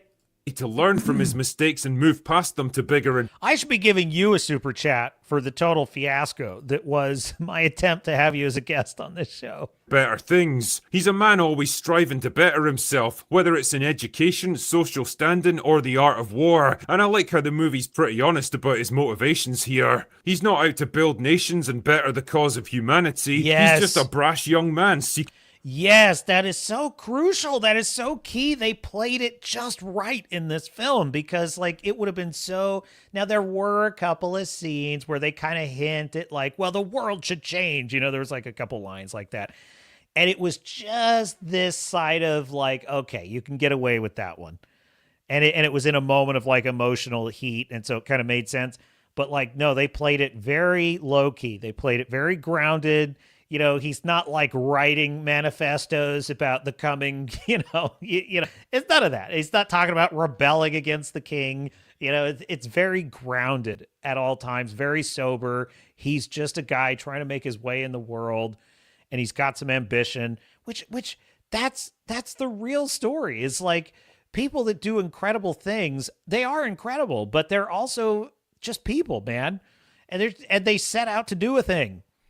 And sometimes it's their greatest strength that is also their greatest weakness. Fortune and glory for its own sake, and chafing under the suffocating restrictions of the British class system. He's reasonably well portrayed by William Franklin Miller, who's got the kind of chiseled good looks that have got nothing to do with the real-life Washington, who wasn't considered especially handsome, but they're ideal for a Hollywood epic where the audience needs to be won over quickly, and he's mostly able to hold his own against experienced players like Ben Kingsley, Kelsey Grammer, and Andy Serkis. On the production side of things, freaking Kingsley is in this movie. I mean, what a star-studded cast in this movie. It's just impressive as hell. And Andy Serkis as Braddock, that was like, where did he come from? He was dude, Andy Serkis's scenes in this movie are worth the ticket price. He's so good. He is so good as General Braddock. I've got no real issues here. For a movie that clearly wasn't made on a huge budget, the overall look and feel is better than it has any right to be. The period settlements and costumes are convincing enough to let you buy into it, and the battle and action sequences are well staged, even if they're disappointingly bloodless. Going for that family-friendly rating, clearly. You can tell they saved most of their resources for the big climactic battle at the end, which was definitely the right move. In terms of historical accuracy, the movie broadly follows real events, but condenses and simplifies some of the more tedious stuff for the sake of narrative expediency and drama. I will say, for necessity, that sequence is really fantastic. Like, really fantastic. Because it portrays the unfolding of a disaster, especially in 18th century warfare, in like, I mean, you have to appreciate that, Redoubt. Like, that was super accurate. Like, the way Okay, so I went on a little bit of a curiosity journey. Okay, actually, you know what? Here we go. I have a point of contention. I have a bone to pick with this movie that Redoubt will appreciate. There's a line in the movie where Washington is telling his Native American allies, that he's telling the Half King, who's like the leader of his Native American allies. They're trying to tell him that you need to fight essentially a guerrilla war. You need to fight from the trees. You need to spread out your forces. You're kind of a sitting duck here. And Washington says, you don't understand the French. The French will line up in the field and fight with honor. And he says, oh, that ain't how things work out here. Now, that annoyed me because I was thinking that's what modern people think. Modern people think that. And it bugged me that the movie also was presenting it that way, as if Washington would have thought that. But that being said, I was like, let me just dig a little deeper. I started digging into the reasons why they fought in those lines. It had nothing to do with honor. In fact, it was the opposite. It had to do with winning. Now, you might ask, why would you fight in those lines? It looks dumb. Well, it isn't when you understand that the smoothbore rifles of the time were very inaccurate. So concentrating fire in a wall of lead was a method of actually delivering the shots. Secondly, it was difficult to give orders in a time without radios and wireless. Like, the way that you had to disseminate orders was through drums, fifes, and your voice. And as soon as a battle got underway, it was easy to lose control of it because people couldn't hear you. So keeping the men close together was a way to be able to keep them in formation and hearing the orders they needed to hear. And then there was like a third point I was looking at, which is it was a defense against cavalry. Because cavalry, if you spread out your men, cavalry could come in and start cutting them down. So marching in those lines may look stupid to us in the modern world, but at the time, it was an effective military tactic, particularly in Europe, where there was lots of open land. Now, it did not work as well in the United States frontier wilderness because it was much more densely wooded. There was lots more hills. It just wasn't practical in a lot of situations to line up that way. So, in any case, that bugged me. That bugged me a little that they were propagating that myth that it was just, they just did that for honor. No, they didn't. Look, it doesn't matter what era you go back to in history. Armies wanted to win, and they were willing to do just about anything to win. That's just the facts. In real life, Washington was extremely pro-British and arrogant to the point of self-sabotage at that point in his life. He threw a major hissy fit and resigned his commission in the Virginia militia when he found out it was being converted into a regular army unit and he was going to get demoted from colonel to captain. He had no particular issues with the British class system and actually spent years trying to rise through the ranks, and he definitely wasn't some working class down on his luck farmer who had to blag his way into high society events. He was a wealthy and successful landowner even as a young man, the kind of guy who absolutely would have been on the invite list. Oh yeah, and some of the dialogue is pretty anachronistic too. At one point, Washington says, yeah, and tells a wounded man he's gonna be okay. Yeah. 2 words that wouldn't even... No, that's fair. Yeah, I caught that one too. He's like, you're gonna be okay. I use the words okay in my Blood and Oaks novels, which if I had it to do over, I would not have used that word, but that ship has sailed. And be invented for another 100 years or so. Ultimately, young Washington falls more into the Braveheart school of historical epics, sacrificing realism for the sake of drama and excitement rather than the meticulous reconstruction of something like Lincoln, a rousing, patriotic movie that contains just enough truth to shed light on a time in the man's life that often gets overlooked, without getting too bogged down in the tedium and complexity of real life. Releasing it on the 4th of July weekend was an obvious choice to take advantage of all that pro-America sentiment, and to be fair, it worked. The film's killing it at the box office, and apparently a trilogy is planned that'll chart Washington's life through the Revolution and on to the presidency. And you know what? I might just watch it. Since it's basically illegal to take any kind of pride in your country over on this side of the pond, it's nice to live vicariously through people who still know how to do the whole patriotism thing. Young Washington might not be a perfect movie, but it'll definitely keep you engaged for a couple of hours, and it might just teach you a thing or two along the way. Anyway, that's all I've got for today. Go away now. See, I think that's a pretty fair analysis, don't you think, Redoubt? I'm basically debating Redoubt without him being here. It's not fair. It's not fair at all. It's my fault. Technical difficulties. We'll do it right. I promise. I'm not giving up on this, and I don't want you to give up on this, Redoubt. I'm also stalling because I'm trying to find this.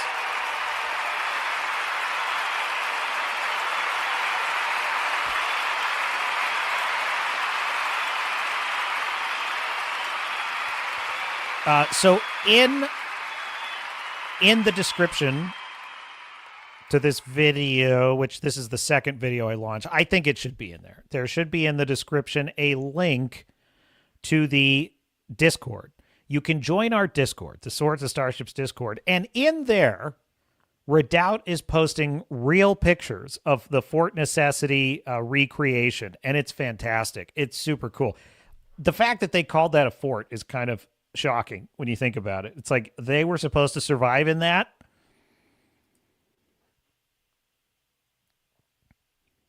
Check it out. So yes, join our Discord. It'll be a good time.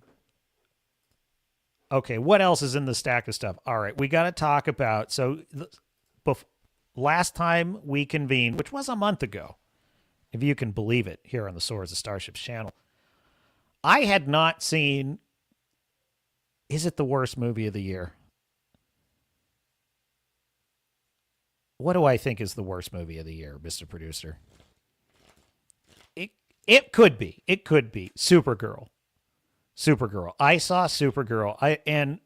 I actually wanted to find alternative means to watch it than the theater, but let's just say such means were not available. And so, yes, I am one of the few people that paid for a ticket for Supergirl. And I've got to tell you, oh, that's right. Mando and Grogu was probably what I was thinking. Yeah, I would rather... Mando and Grogu is by far a better movie than Supergirl. And let me tell you, that is a low bar. I watched this movie. It was so bad. It was... That movie is it's an embarrassment. It's an absolute embarrassment. I don't understand it. I do not understand. 2 years ago, when the Marvels came out, we were talking about this. And I was like, how can you make a movie on a budget like this that's this stupid? How can you do it? Here we are 2 years later, and they just keep making these things. And so anyway, I won't bore you with all the details of like why Supergirl is such a bad movie. But here's what the thing, because I've heard a lot of the reviews of it. This is the thing that stood out for me. Okay.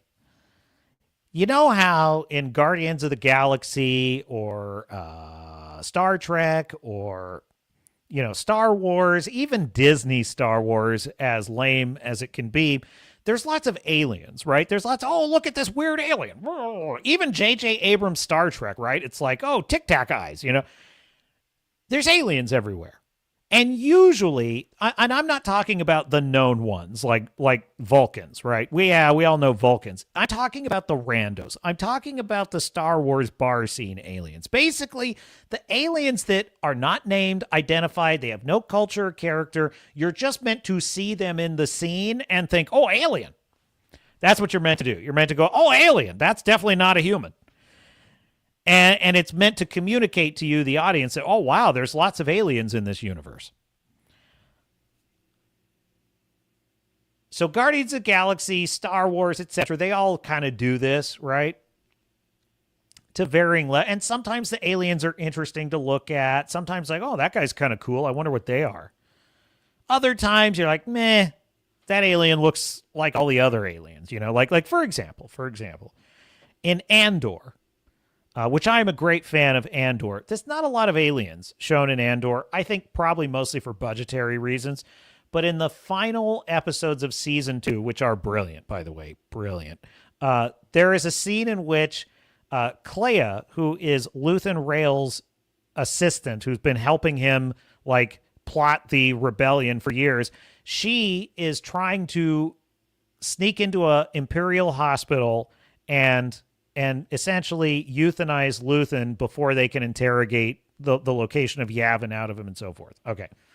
And she's like trying to get into the hospital. She has to appear to be a nurse who's supposed to be there. And she's got this little alien grandma in a wheelchair. And she's like, it's not really a wheelchair. It's like a hover chair, you know, because it's Star Wars.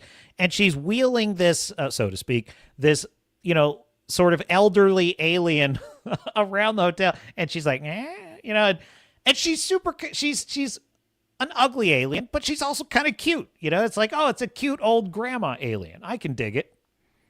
You know, that's the feeling you get from a lot of aliens in a lot of these movies. Supergirl has aliens all over the movie in the background, okay?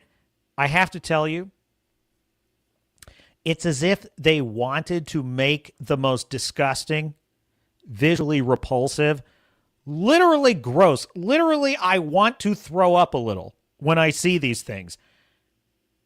They wanted to make the most disgusting aliens possible in every scene of the movie. I have never in my life seen alien. They look like H.R. Geiger designed them. Every single one of them. They look, and the very few ones that look vaguely human-like look dumb. They look like they were created by theater kids. Okay, it's pathetic. But let's leave them to one side. All the other aliens in the movie, they're all just disgusting to look at. Gross. Ugh. And I'm like, and everything in the movie is ugly. Everything is sour looking. Everything is nasty. And the villain is probably the worst one. The villain is like, he looks like a really nasty, like, yeah, I'm not even going to say it. I'm not even going to say it. Let's just say it's gross to look at, okay? It's super gross to look at. Redoubt says, my knowledge on Supergirl, I know Twitter really likes that animated version of Kara from my Adventures with Superman series this summer. Quick, someone in the chat, guide me through the Supergirl stuff. Are there supposed to be H.R. Geiger aliens in a DC comic book movie? No, it's the most interesting detail of the movie for me because it stands out as like this whole movie is a monument to ugliness. And it's just so typical of modern Hollywood. They have absolutely lost the sense of creating beauty and something interesting and vibrant to look at. It's like all these aliens look ugly and gross. And that's basically it. So yeah, Supergirl, awful storyline. She's an awful person. Oh, that was the other thing about it that struck me. So, you know how she's supposed to be messy and she's a party girl and she's just, you know, she's out there living her life in the galaxy. And one of the defenses of the movie is, oh, you're just a sexist because you don't understand that women can be messy and have a good time too, not just you dudes. And it's like, oh, well, fair enough. I guess you have a point. I guess if she wants to go live her life in the galaxy and have some fun, rather than being a boring, stuffy superhero on Earth, I suppose I could at least identify with that. So where do we find Kara in the movie? She's partying on all these planets with red suns alone, traveling in the equivalent of her little space RV with her dog, and she lives alone. She travels alone, other than the dog, of course. She goes to bars that are filled with people. She talks to no one. She sits in a corner by herself in the bar. She has no friends. She has no romantic interests. She's not doing shots with anyone. She's not playing darts with anyone. She's not like doing karaoke with someone. She's basically not doing anything social. She's sitting in the corner of a dingy dive bar, drinking herself into a stupor alone. It's one of the most sad, pathetic things I've ever seen. And I'm like, this is what you call she's messy and just wants to party? She's a drunk who is getting herself drunk every night and puking up her guts alone. She's not even hanging out with anyone. She's not even talking to anyone. She's not even doing anything. She's just sitting around getting drunk by herself. It's literally the definition of the end stage of alcoholism. It's so pathetic. Anyway, so the movie sucks. Which brings me neatly along to the shills. Because like all good slop fests, you have to have the shills defending it. So we're going to check in with Grizzy. Mr. Grizzy is a scholar. He's a scientist, you might say. He studies the shill, and he intuits the strange pathways that their disease take. It's a disease called chillery by proxy. It's debilitating. It's incurable, and the prognosis is grim. Mr. Grizzy is attempting to find if not a cure, an inoculation for the disease to hopefully prevent its spread from shills to regular humans. Let's see what the shills are thinking about Supergirl. Let me share my screen, Mr. Producer. Here we go. The shills are very unhappy that it failed. They're very sad about this.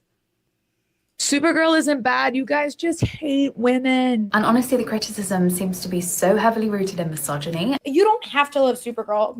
I love this narrative that you just don't like women. She goes from bar to bar to bar, drinks alone in a corner until she's blind, blackout drunk, and she wakes up the next day hungover, and she does it all over again. She talks to no one. She has no romance in her life. She has no friends. She has nobody. And I'm a misogynist for thinking that's pathetic. Making that so clear. You don't have to love this movie. What you're not going to do is be sexist in your review. We are women. We are. And who's going to stop me, cow? You know my favorite thing about Asmongold's chat? Because I watch Asmongold's videos, and my favorite thing about his chat is whenever a bald dude shows up on the screen, they all start spamming bald in the chat. It's so good. And then, of course, can you guess what they would be spamming when they saw this creature? I'll give you one guess.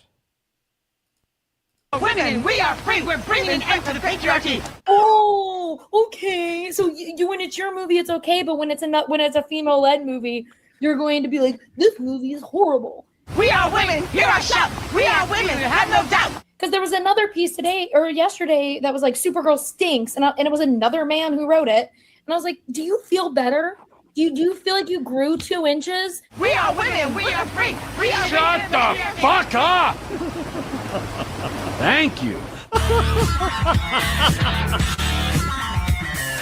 All right, everyone. So, after a historically bad second week drop at the box office, the very small Supergirl fandom is still out for blood and is still blaming toxic YouTubers and, of course, as you just heard, men for the movie's failure. For every one female critic review, there were about 10 male reviews. The incels, the manosphere, have taken a good movie and tried to say that it's this horrible, horrible thing on the level. It's so fun. You know, we don't just get to inflict defeats on the mega corporations creating this garbage.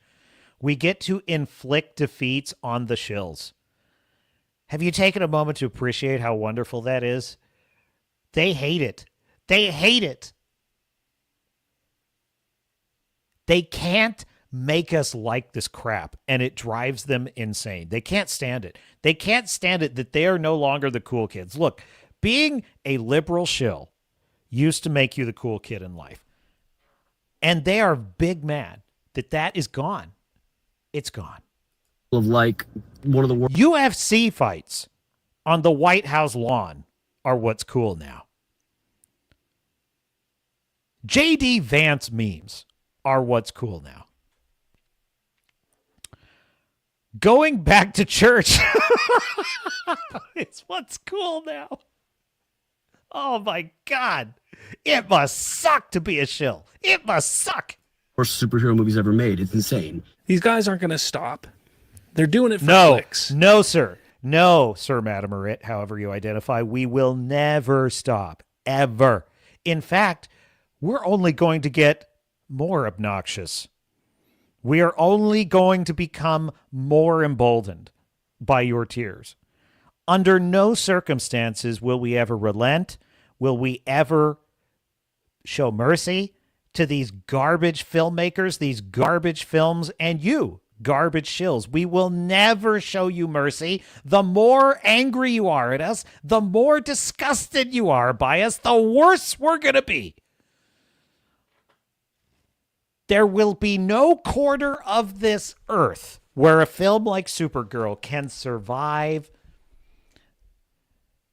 the absolute shitstorm of criticism it deserves. The mockery and the lampooning and the total humiliation of these films and the truly stupid people that make them will never stop, sir, madam, or it. Never. So buckle up, because you ain't seen nothing yet. And the longer they continue to do it, the more they're going to realize how toxic they are and how ridiculous they are. They can't be serious. How can people this fucking stupid exist? I seriously don't understand it. How can you be this stupid? How can you believe that? They don't understand reality. It's like one day they're going to realize that they're being toxic. And they're going to realize that that's not a good way to be. You know what's amazing about this? I suppose I should sympathize, because there was a time in my youth, in my naive youth, that I thought if leftists voted for enough bad policies that caused rising crime and all kinds of terrible things to happen, high taxes, and they lose their businesses and all these things, I thought one day they would wake up and realize I shouldn't vote for those things. And that day, for a lot of them, never came. And what's interesting is I learned a lesson. You can't fix stupid. Now, how is it that I was able to learn that, but he was not?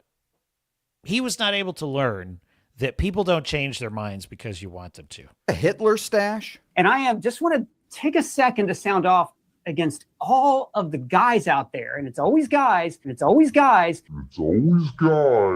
who always decide that if a movie has a woman as a lead, it's automatically the only reason it could have been made was because it's trying to be woke or the studios are woke. It's always guys, everyone. It's always the men who come at these female-led superhero movies and just shit all over them. It's just men doing this.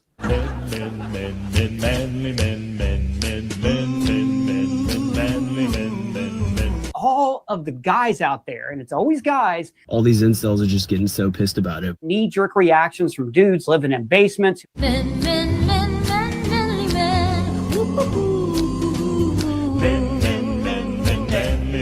And I kept reading these people saying like Anna Nogueira was a terrible writer. And I'm like, what have you read that she's written? What have you possibly seen? All of these knee-jerk reactions from dudes living in basements who've never written a thing in their lives. Well, the reason all of us dudes living in basements haven't read or seen anything from Anna Nogueira is because this is only the second thing she's ever written. And the first thing was some 12-minute short that literally no one has ever heard of. Guys, do you remember when Ant-Man and the Wasp Quantum Nausea came out? And I was shocked. This is 2 years ago now, 3 years ago maybe. I remember saying how shocked I was that Jeff Loveness, the writer of the film, had like 3 film credits before that, and like one of them wasn't even a film credit. It was like he wrote for the Oscars or something, or the Grammys or something. And I was like, how can you put this guy in charge of a $300 million film? How can you do that? And look at this, babe. She had a tiny little short film and nothing else. Redoubt saying, not going to lie, I feel nothing but numbness for Gunn's Supergirl. Well, she's an awful character. She's boring as hell. It's just, honestly, even if this movie had been somewhat fun and well written, I don't see a scenario where I enjoyed it. Seriously, like, because I love Wonder Woman with Gal Gadot. I think that's a great film. To this day, I will rewatch the first Wonder Woman film. It's a fantastic movie, and I loved it in theaters when I saw it. It had heart. She was cute and lovable in that movie. Her sort of like slight flirtiness and battle of the sexes energy between her and Steve was great because it was like that battle of the sexes, but it was playful. It was like a fun thing. And they were kind of like, it was like actual humans flirting with each other, which was fantastic.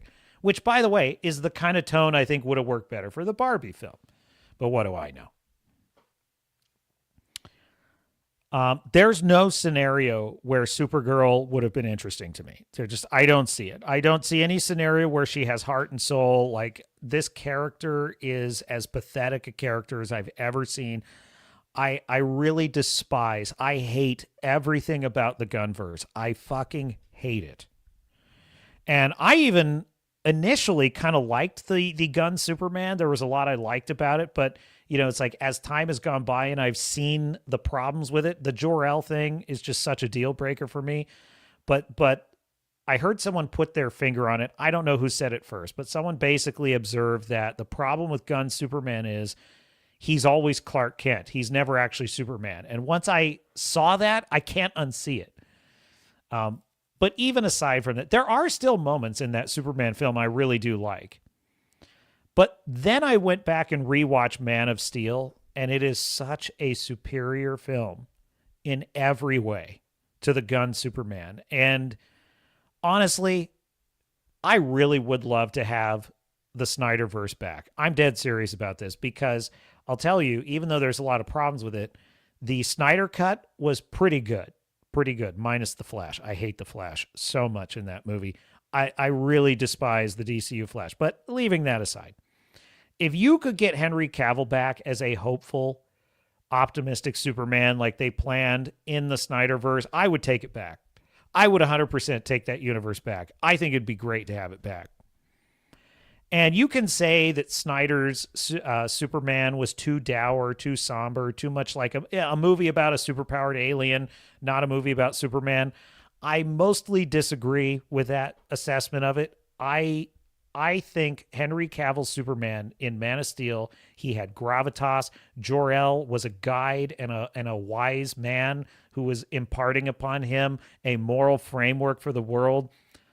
Kevin Costner and Diane Lane as the Kents were inspired, meaningful, and powerful, and you could really feel the torch of like goodness that they handed off to Clark. I'm just telling you, the humanity of the character was at its absolute best in the Cavill interpretation. I think that's it. I think I'm coming out of the closet here as a huge Snyder bro. That's it. I don't think there's any other explanation. Why'd you retract your message, Crowbar? I appreciated that comment. Tape. And she somehow went from that to writing a Supergirl movie? Who'd she blow to get that job?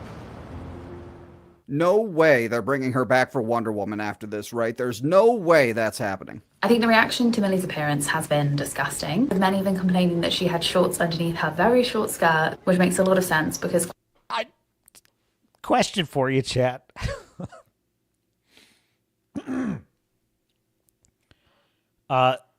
This woman is upset. She thinks that the comments on Millie's appearance are very upsetting.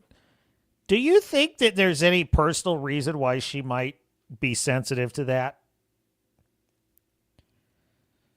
Just curious. You thought it didn't pass the censor? Honestly, I kind of forgot what you said. I'm really sorry, but I just remember thinking, oh, yeah. I think this babe, I could be wrong about this, but I feel like there might be a personal reason why this is personally triggering to her, the comments about Millie's appearance. It's possible she has some kind of personal experience with that. That's all I'm saying. Quite honestly, why do you want to see up a girl's skirt? What? Who was out there saying that? I thought you all were mad because men don't find her attractive. I'm 28, so I can say this because she's 26. I think Millie Alcock is just gorgeous. I think she's... Oh, my God. I want to just throw up when I listen to these pajama boys speak. Oh, my God. They've turned being a pathetic pussy into an art form. It's just, God. I'm like this age, so it's okay for me to say this. Unbelievable. Hot as hell. So I don't know what these guys are talking about. Reminder that she was in Game of Thrones and they did the same shit to her then, but instead of being mean to her, they all like sexualized her when she was like 19. I'm pretty sure it was the show that sexualized her when she was 19, not the fans, but I don't know, go off, I guess. The men online were angry about him. She's like, okay, if I angered a Christian... You're just mad because no one is sexualizing you, okay? That's all this is. You can admit it. Dad, who was probably not going to see this movie anyway, like, oh, well. And then everyone was like... She is Supergirl.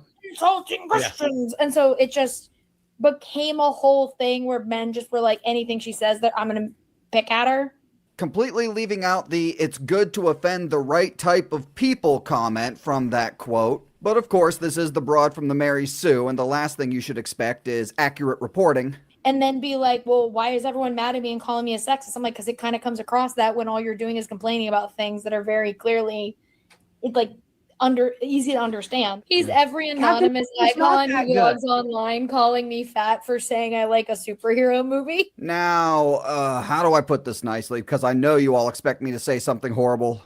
They're not calling you fat because you like the movie.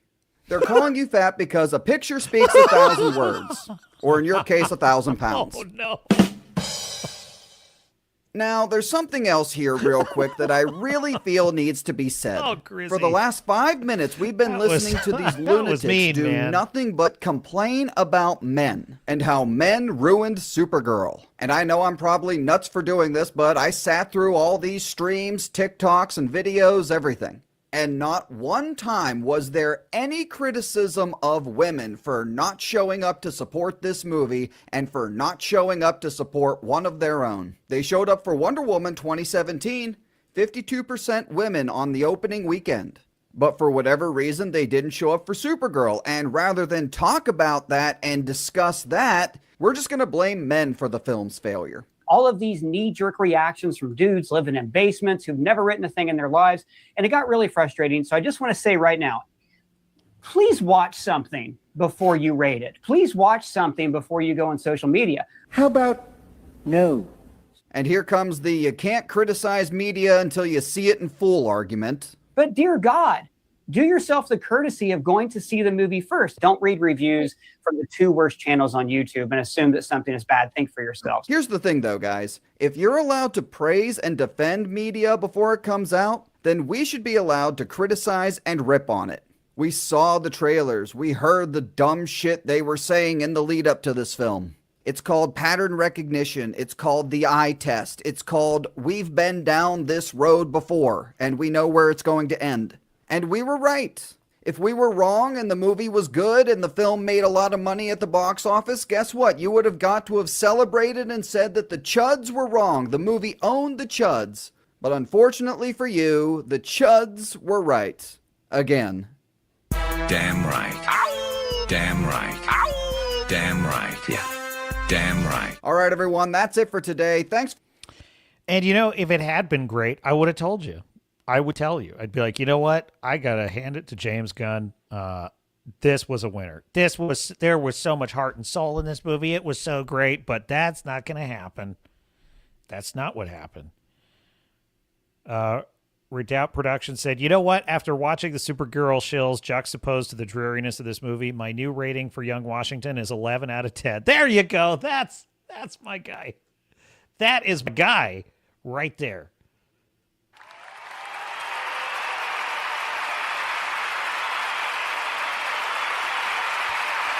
I had to like create the stream in haste crowbar. I kind of created it in haste, so I think that I did not change the settings of the censor, and so I think the censor is like, it might have caught your comment. It wasn't anything, I didn't see anything needed to be censored, but whatever. Next time, hopefully it won't be such a shit show as it was today. But that being said, I have a little bit of housekeeping to do. So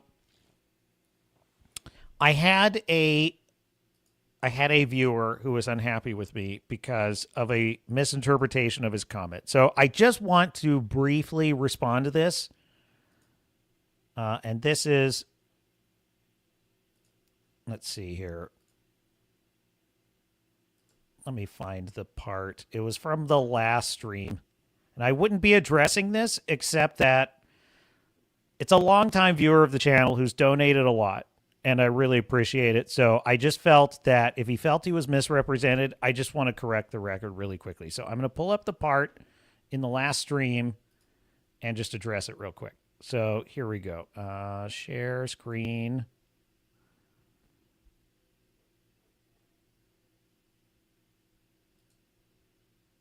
No. Cancel that share. Do new share.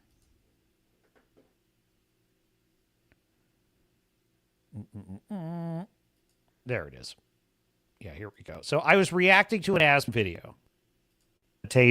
But that doesn't mean his perspective isn't valuable. I find it very valuable. The way he thinks logically through things, I really enjoy. So if he's not your cup of tea, I totally get it.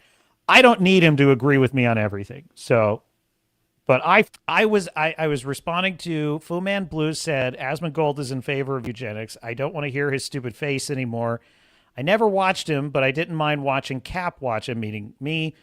Fuck that guy. He said, be back later, maybe. I don't give a fuck what Gold thinks. Okay, so that was the comment I was responding to. And let me go back a couple more, because I just want to get the full context. Asmongold is a center-left guy. Now, Asmongold, I agree with 100%. Me, personally, I do not, which is fair enough. He says, fuck that. Here is stupid fake. Fu Man says, Asmongold is in favor of you. Okay, yeah, so this was me responding to what he said. Eugenics. I don't want to hear his stupid face anymore. I never watched him, but didn't mind watching Cap watch him. Fuck that guy. Starfury says, how wouldn't they... Okay, I'll come back to Starfury. He says, be back later, maybe. I don't give a fuck what Gold thinks, which is fair enough. Come back whenever you like, Fu Man. Me, personally, I do not require anyone I watch to agree with 100% of everything I think. In order for... Now, he communicated to me that this made it sound as if I was saying that Fu Man Blue is that type of person who requires someone to agree with 100% of everything he thinks, or he'll, or he won't watch them. And he felt that was a misrepresentation of his position. And honestly, maybe that's what I was thinking at the time. I don't honestly remember. My feeling is what I was responding to was the fact that he was saying he was leaving the stream because I was watching it. He didn't want to see the content. And I was like, fair enough. I'm going to keep watching it. So anyway, all I want to do here is just correct the record that I was not trying to state that Fu Man Blue thinks that way. I was not trying to state that that's how I was not trying to misrepresent him. So all I was speaking for here is myself, which is just that Asmongold has some wacky thoughts about things, and I totally don't agree. I just find him super entertaining, and a lot of the points he makes are really fun. And I get that not everyone's going to want to watch Asmongold. Not everyone's going to want to watch Mr. Grizzy. Not everyone wants to watch me react to Critical Drinker. And I totally understand that. You have a lot of options of things to watch on YouTube. And I'm amazed and honored and humbled that there is even one person here. And I'm so grateful for each and every one of you members of my audience who've stuck with me through multiple years now. And Fu Man Blues donated hundreds of dollars to the channel, which I really appreciate and means a lot to me. So the thought that I might have in some way misrepresented him in a way that he felt was insulting and unfair, that was not my intention. And I did not want to do that, nor would I ever. And this is my way of practicing a Hawaiian practice, which is known as Ho'oponopono. And if you don't know, the Hawaiian practice of Ho'oponopono is an ancient Hawaiian practice of reconciliation and forgiveness, which literally translates to make right or to make good. And there's a modern condensing of the philosophy, which just goes something like this. I'm sorry. Please forgive me. Thank you. I love you, Fu Man. So that is all I wanted to say. Set the record straight, and that concludes housekeeping for today. I guess I would just add that anyone that's in this audience, for any reason, is someone I value and is someone important to me. And all of your opinions and thoughts are welcome. And as a creator, I strive to create entertaining content. But sometimes I have to be entertained, or it's not going to be any fun for you. So I may sometimes watch things you don't want to watch. That's totally cool. If you find something else that's better than me, which is not hard to do, enjoy. Look, you have to have this mindset as a writer too, because I also know that my novels are not going to be everyone's cup of tea, and that's just something I have to accept, right? I just have to do the best I can, try and make something amazing, and who knows, maybe it works out. That being said, we need one more. Which video should I do? One more video to close us out. I want to check out, you know what? I'm going to do something a little different. I am a huge fan of Star Trek Deep Space Nine. I regard it as the crown jewel of the Star Trek canon. And I just love, there are two characters in Deep Space Nine I just think are like two of the coolest characters in science fiction, two of the best villains in Star Trek, which is Weyoun and Gul Dukat. So I'm going to nerd out on this a little bit. So I found this video. I haven't seen it yet, but I kind of want to. They're basically celebrating these two characters. So I thought I would share it with you. And we'll just see what you think. We'll see what I think about it. Love to hate, whereas others we love to watch. And Deep Space Nine's Dukat and Weyoun are most definitely the latter. But why? Why does a genocidal madman feel like a misunderstood hero? How is a planetary exterminator the most charming person in the room? To understand why these performances have aged so well, we have to look into the craft.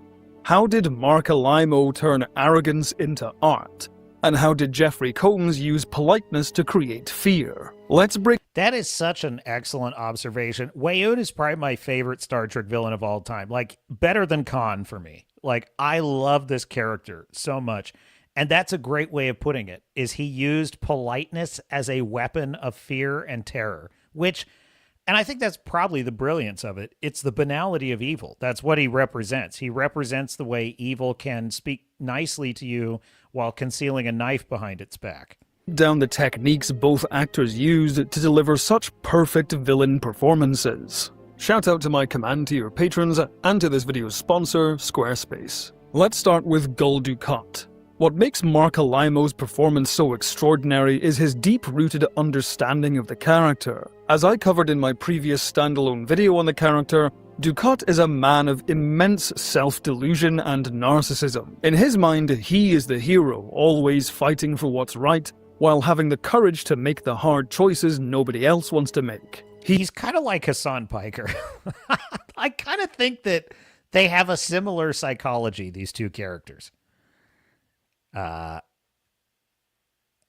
Everything they do is a lie, and everything they do is woven into the narrative about how they're a hero and they're misunderstood. He is kind, merciful, cordial, and fair, but he also has the strength and fortitude to stand up for what he believes in, and his victories are inevitable. Dukat... Like, the most interesting thing to me about Dukat's self-delusion is that he's guilty of, during an occupation of a planet, essentially running, and I'm no longer making a comparison to any real figure, I'm just speaking about his fictional story.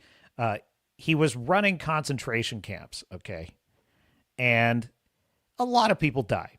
And he rounded up a lot of people for executions, usually as a reprisal to, you know, Cardassian troops that were murdered and so forth. And whenever he talks about it, he just talks about how much he regrets the things he had to do.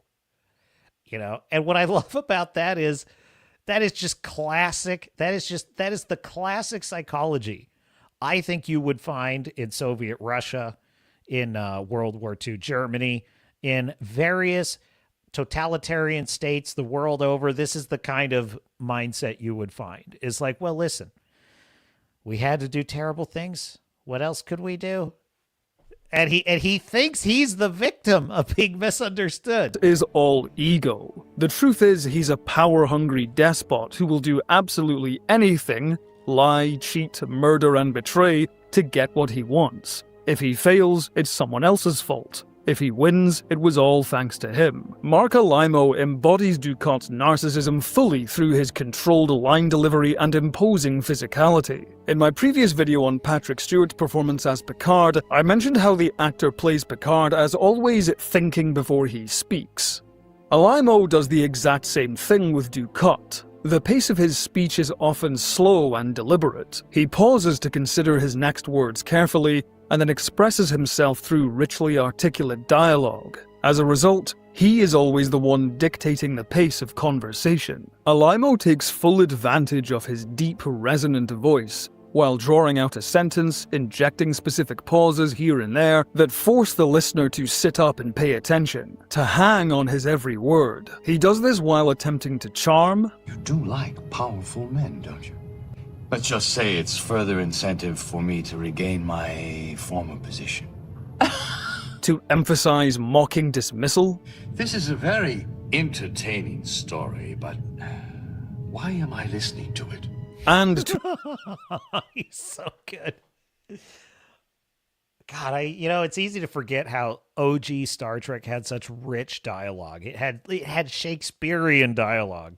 Now, not to say it wasn't clunky sometimes, but it was like they were always saying something important. To underline a threat. Tread with care, Captain. You're coming dangerously close to accusing the head of the Cardassian government of attempted murder. Listen to the way he draws out this line in Defiant. Sisko has made an overture to relate to Dukat on a personal level, to soothe his concerns over disappointing his son. But because Dukat can do no wrong in his mind, he rebuffs Sisko with eloquent brutality. When my son looks back on this day, the only thing he'll remember is that a Federation officer on a Federation ship invaded his home and kept his father away from him on his 11th birthday. And he won't look back with understanding. He'll look back with hatred. And that's sad. By drawing the line out, he intrigues the viewer to wonder what point he's building up to. With each pause, the listener thinks, maybe he'll come around, maybe he'll accept Sisko's overture, making the final rebuff all the more impactful. Alaimo also injects some clever subtext through his subtle facial acting. Look at the way the tension releases from his face after He looked back with hatred. Ducat's stare, which seemed sympathetic until now, suddenly turns into a harsh glare at Sisko. Not only is Ducat rejecting Sisko's plea, he's subtly blaming Sisko for his situation. To cap it off, Alaimo narrows his eyes on his final line.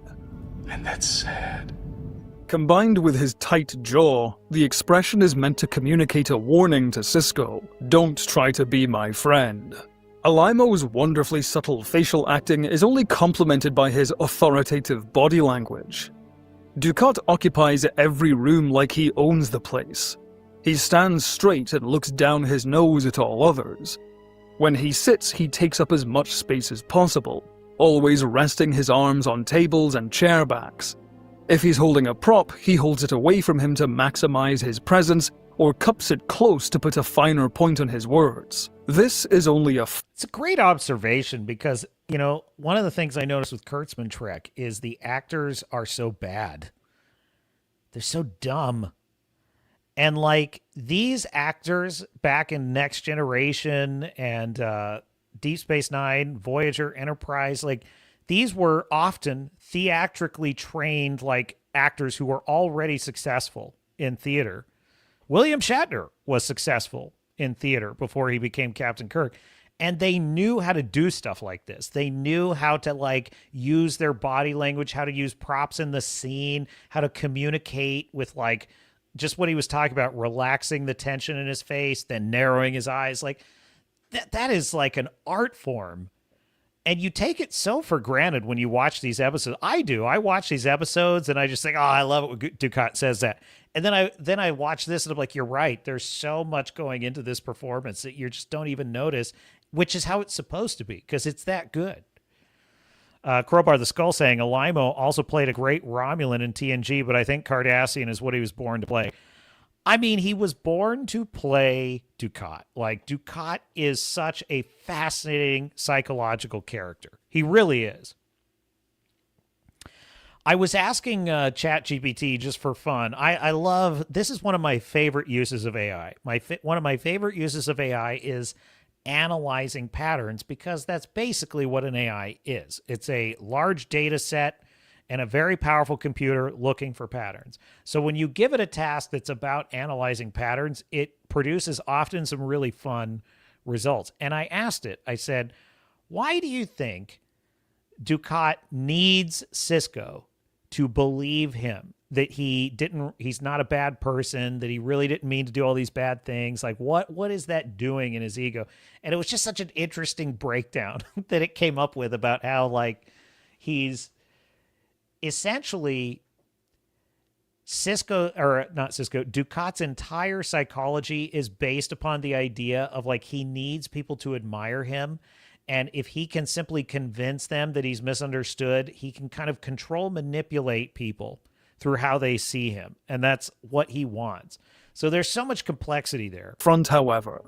And when Ducat's emotions heighten, Alaimo pushes his head and torso forward, taking full advantage of his makeup and costume to create a sense of threat. He coils up like a cobra, ready to strike, glaring from underneath his heavy brow. Through his physicality, Alaimo establishes a clear visual language for Ducat.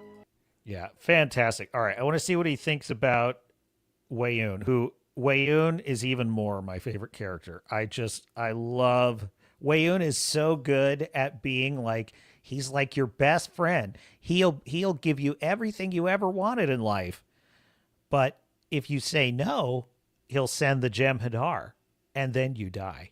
Which honestly, it's kind of amazing, but he's kind of like, he's like Trump. It's Trump statecraft. Trump comes to you and he's like, I want us to be friends. I want us to have trade deals. I want our countries to prosper. And if they're like, yeah, that's a great idea. He's like, great. We're going to need this from you and we're going to give you that and you're going to give us all of this and that's how it's going to work. Okay, we'll do that. But if you say, no, we're a proud and independent people and we don't want a trade deal with you. It's like, oh, well, I'm so sorry to hear that. because I like you. But if you're going to be stupid, I'm going to have to send the aircraft carriers. Perfect foil to Ducat as a And character it's what I voted and for, to by the Marco Limo's performance. Rather than a wannabe dictator in hero's clothing, Wei-Yun is a conniving manipulator and shrewd negotiator. Actually, I'll tell you, one of my absolutely favorite things about Wei-Yun is, see, whereas Ducat is an egotist and an egomaniac who desperately wants admiration, he wants a hero narrative, he wants all eyes on him, he wants to be the legendary man that has statues dedicated to him, the savior of Cardassia. He wants all that. Wei-Yun is the exact opposite. Wei-Yun is a servant. He is a humble servant of the founders. He is the most loyal, and he's a devout religious man, basically. He's a devout religious practitioner. And of course, in his religion, he worships the founders because they genetically engineered him to be that way. So he worships the founders, and he waits on their every beck and call, their every need.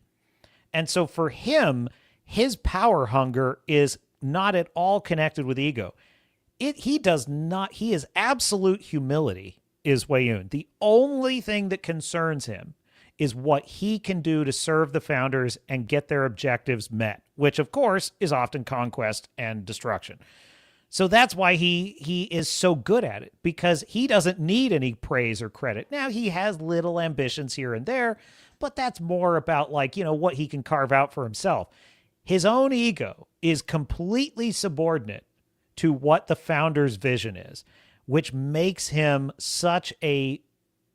he's such a good snake because of that, because he is completely unfettered by ego and narcissism, and he doesn't need any of that. He doesn't need the reward. He'd like it if he can get it, but he doesn't need it. And it makes him all the more deadly. Whereas Ducat is rigid, Wei-Yun is fluid, presenting himself in whatever way best serves his ends. Like all Vorta, Wei-Yun opens almost every conversation with a polite and pleasant demeanor, flashing a wide smile and holding out his hands in an open, inviting gesture. But as negotiations go on, he pivots freely into whatever form the situation calls for. Submissive and coy, stern and to the point, or aggressive and tyrannical. In a weaker actor's hands, these pivots... Yes, Wrangler Wei-Yun. That guy got my blood boiling every time he opened his mouth.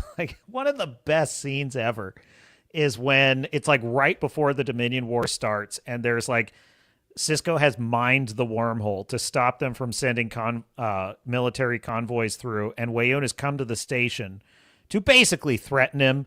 But, of course, he starts the conversation by being all pleasant. He's like, "Captain, it's so good to see you." He's like, "Before you say anything else, Wei-Yun, I don't like you. I don't like the Dominion. I don't like what it stands for." Or, sorry, I got that in the wrong order. He ends by saying, "And I don't like you." And then Wei-Yun is like, "Well, Captain, I like you. And I want to be friends." And he's like, "And I'm sorry to hear that you feel..." He's like, "That's not what I meant. And before you twist that into a compliment, let me just tell you." Now, anyway... I love that scene. I absolutely love it because Cisco hates a bullshitter, and that's what Wei-Yun is. He's an absolute bullshitter. But here, okay, this could be annoying in other characters. Like a character that is a total liar and everyone sees through his lies would actually be kind of annoying if it weren't for the fact that Wei-Yun knows that people know he's lying. This is what makes him such a diabolical character. Wei-Yun is telling lies to people to their face, and he knows that they know he's lying. But he does it anyway, because it doesn't matter. All that matters in the world of Wei-Yun is optics until you get to the point where diplomacy has failed, and now it's time to just start shooting, right? But up until that point, all that matters is optics. So Wei-Yun is speaking he's a perfect politician. That's what he is. He's a perfect politician because he's simply, he knows it's all a game. He knows it's all rigged. He knows everybody knows that, but it doesn't matter. Conversation is like a lock he's trying to pick. It's fantastic. The character feel inconsistent, but Jeffrey Combs makes all of Wei-Yun's faces feel like the same person by maintaining a cold, ruthless nature at the heart of the character. At the drop of a hat, Weyoun will call for summary executions or even whole planet exterminations with... Yeah, there's a great scene towards the end of the series when the Founder is super pissed at the Cardassians rising up in rebellion against the Dominion. And she says to Weyoun, she's like, I want the entire populace exterminated. I want every Cardassian done for. I want them all wiped out. And Weyoun's reaction to this is like, well, that will take some time. You know, like he's like, oh, that's, I got a busy day ahead of me. That's basically his only reaction. And it's like, it's the banality of evil. He's so good at it. Without a moment's pause. But the point is, he doesn't question it. He's not even worried that she's a little unhinged. He's like, oh, okay, you want the populace exterminated? Well, okay, but that's going to take a while. She's like, well, get it working on it. All right, well, you know, I'm on it. In some ways, Combs' performance as Weyoun is even more intimidating than Alaimo's Dukat. Whereas Dukat always tries to justify his actions to appear good, Weyoun is completely without a conscience, and the way Combs reveals this side of the character is... I disagree with that, actually. Yeah, from our perspective, yes, he's completely without a conscience, but not really from his perspective. His conscience is the Founders. He's a religious zealot. Whatever the Founders want is right, and whatever the Founders say is wrong is wrong. So his conscience is the Founders. And so whatever they deem correct in the universe is he is fulfilling that. And he's absolutely loyal to a fault in that morality. His morality is he's kind of a purist from that perspective. In fact, it's why he's so ruthless, because just like that example, the Founder can just flippantly order a genocide and he won't even question it. Why? Because, well, obviously, if a Founder wants it, it's right. So I think the center of his conscience is just in another place. Obviously, he's evil. I'm not saying it's all relative, but from his perspective, he has a conscience. Chilling. Like Alaimo, Jeffrey Combs has a unique voice as an actor. Whereas Alaimo possesses a commanding baritone, Combs' voice is hoarse and higher pitched. His unique vocal quality is ideal for a character like Weyoun. When he pitches his voice up to appear polite and amenable, the hoarseness retains those darker tones in his speech. When he pitches down, his voice is imbued with a harsh, gravelly quality that makes him sound all the more threatening. Combs' physical performance contains just as many facets as his vocal range. Unlike Dukat, who is always trying to dominate a space, Weyoun makes an effort to shrink his physical presence. He often holds his hands in front of him and bows his head to those opposite. None of this stops him from gesturing grandly when the need arises. However, such gestures are usually fluid and delicate. An open hand with relaxed fingers, never a closed fist or stern point. When Weyoun reveals his ruthlessness, instead of holding his hands in front, he clasps them behind him to puff out his chest. His gestures are eliminated almost entirely. Instead, he relies on his rigid posture and fixed facial expression to communicate his authority. We can see how Combs puts all of this together in his first meeting with Sisko in the episode To the Death. At first, he's cordial and complimentary. His goal is to build Sisko up, to flatter him into cooperation. His voice is high and soft, his body language submissive, and he wears a pleasant smile. Your psychographic profile is required reading for Vorta field supervisors. I probably know things about you you don't know yourself. When flattery fails, Combs wipes the smile and drops the voice slightly. However, his new tactic is to appeal to Sisko's good nature. The Dominion is in trouble and needs Sisko's help. Combs is still playing the scene as if Sisko has all the power.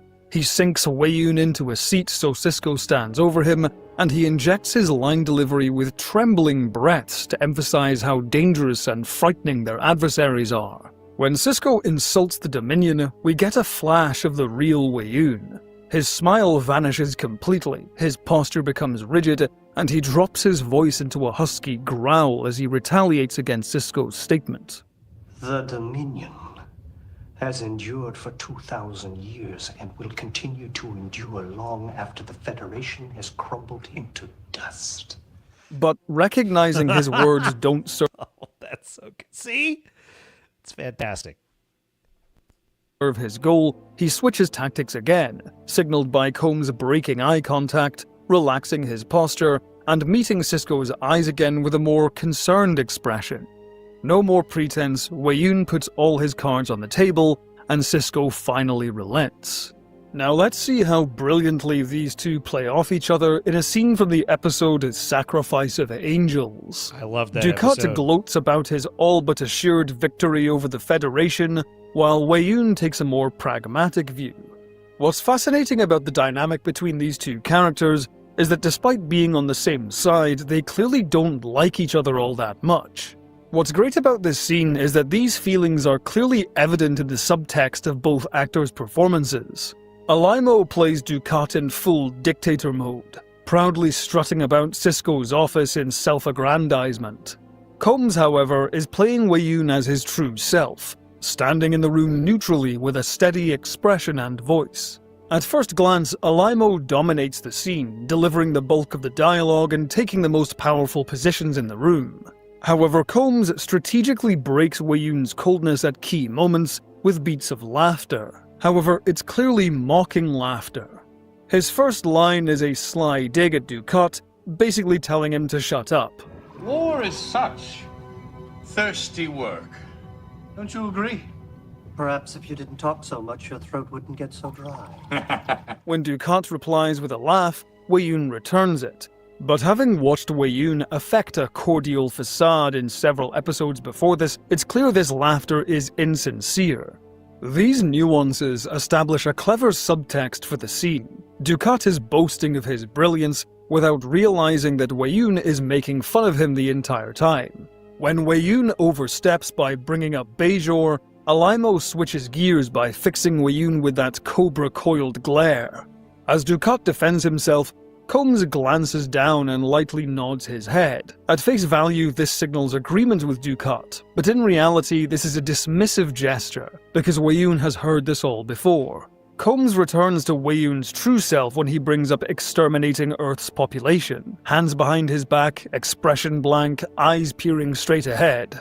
When Dukat counters, watch how Combs plays the rest of the scene. As Alaimo continues into a brief monologue, Combs deploys Wei-Yun's fake politeness once again. Listen to the subtly mocking tone on "I had no idea." I had no idea. As Dukat goes on, Wei-Yun circles him, with Combs wearing a sincerely curious expression. He's studying Dukat. He even introduces a small smile to show how amused Wei-Yun is by Dukat's absurd view of himself. He continues that mocking tone from before when he replies, I would guess not. At the end of Dukat's monologue, Combs breaks Wei-Yun's facade, this time with genuine laughter, as if to say, get a load of this guy. Laugh all you want. History will prove me right. These two performances complement each other beautifully. To be clear, both actors are playing monstrous, psychopathic, mass-murdering tyrants. However, through the nuances of their acting techniques, we come to understand that Dukat is deluding himself into thinking he's a good man, while Wei-Yun is fully aware that he's an insidious, manipulative butcher. All Wei-Yun cares about is serving the Dominion, whereas all Dukat cares about is serving himself. That is just a great analysis. That is great fun. Hat tip Rowan J. Coleman and Space Dog with a great video. So yes, we will leave that one there. There it is.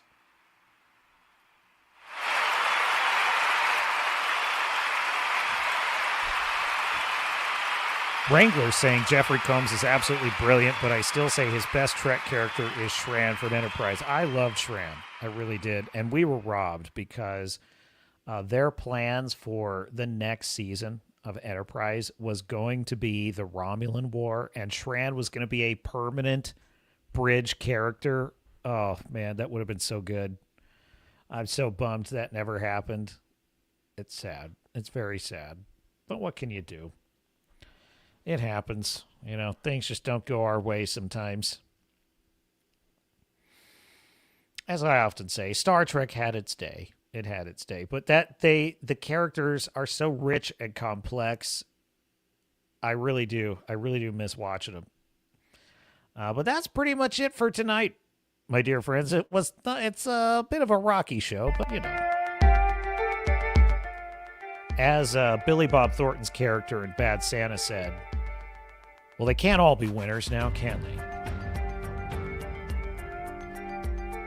I don't think I can agree, Wrangler. Jeffrey Combs as Wayun, there's still no beating that performance. He is probably one of my all-time favorite characters in Star Trek is Wayun, because he's so good at being a lying snake. He is the best of the Vorta. Like, as Worf is to Klingons, Wayun is to Vorta.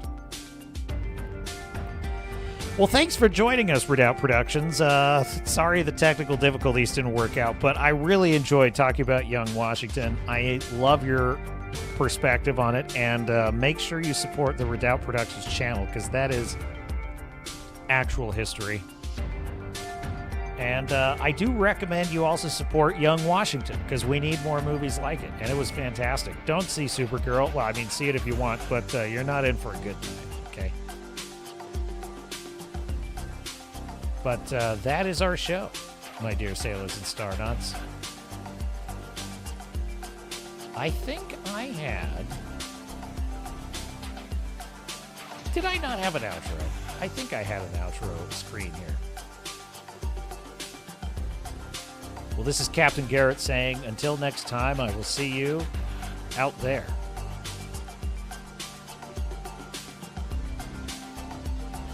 Bye, everybody.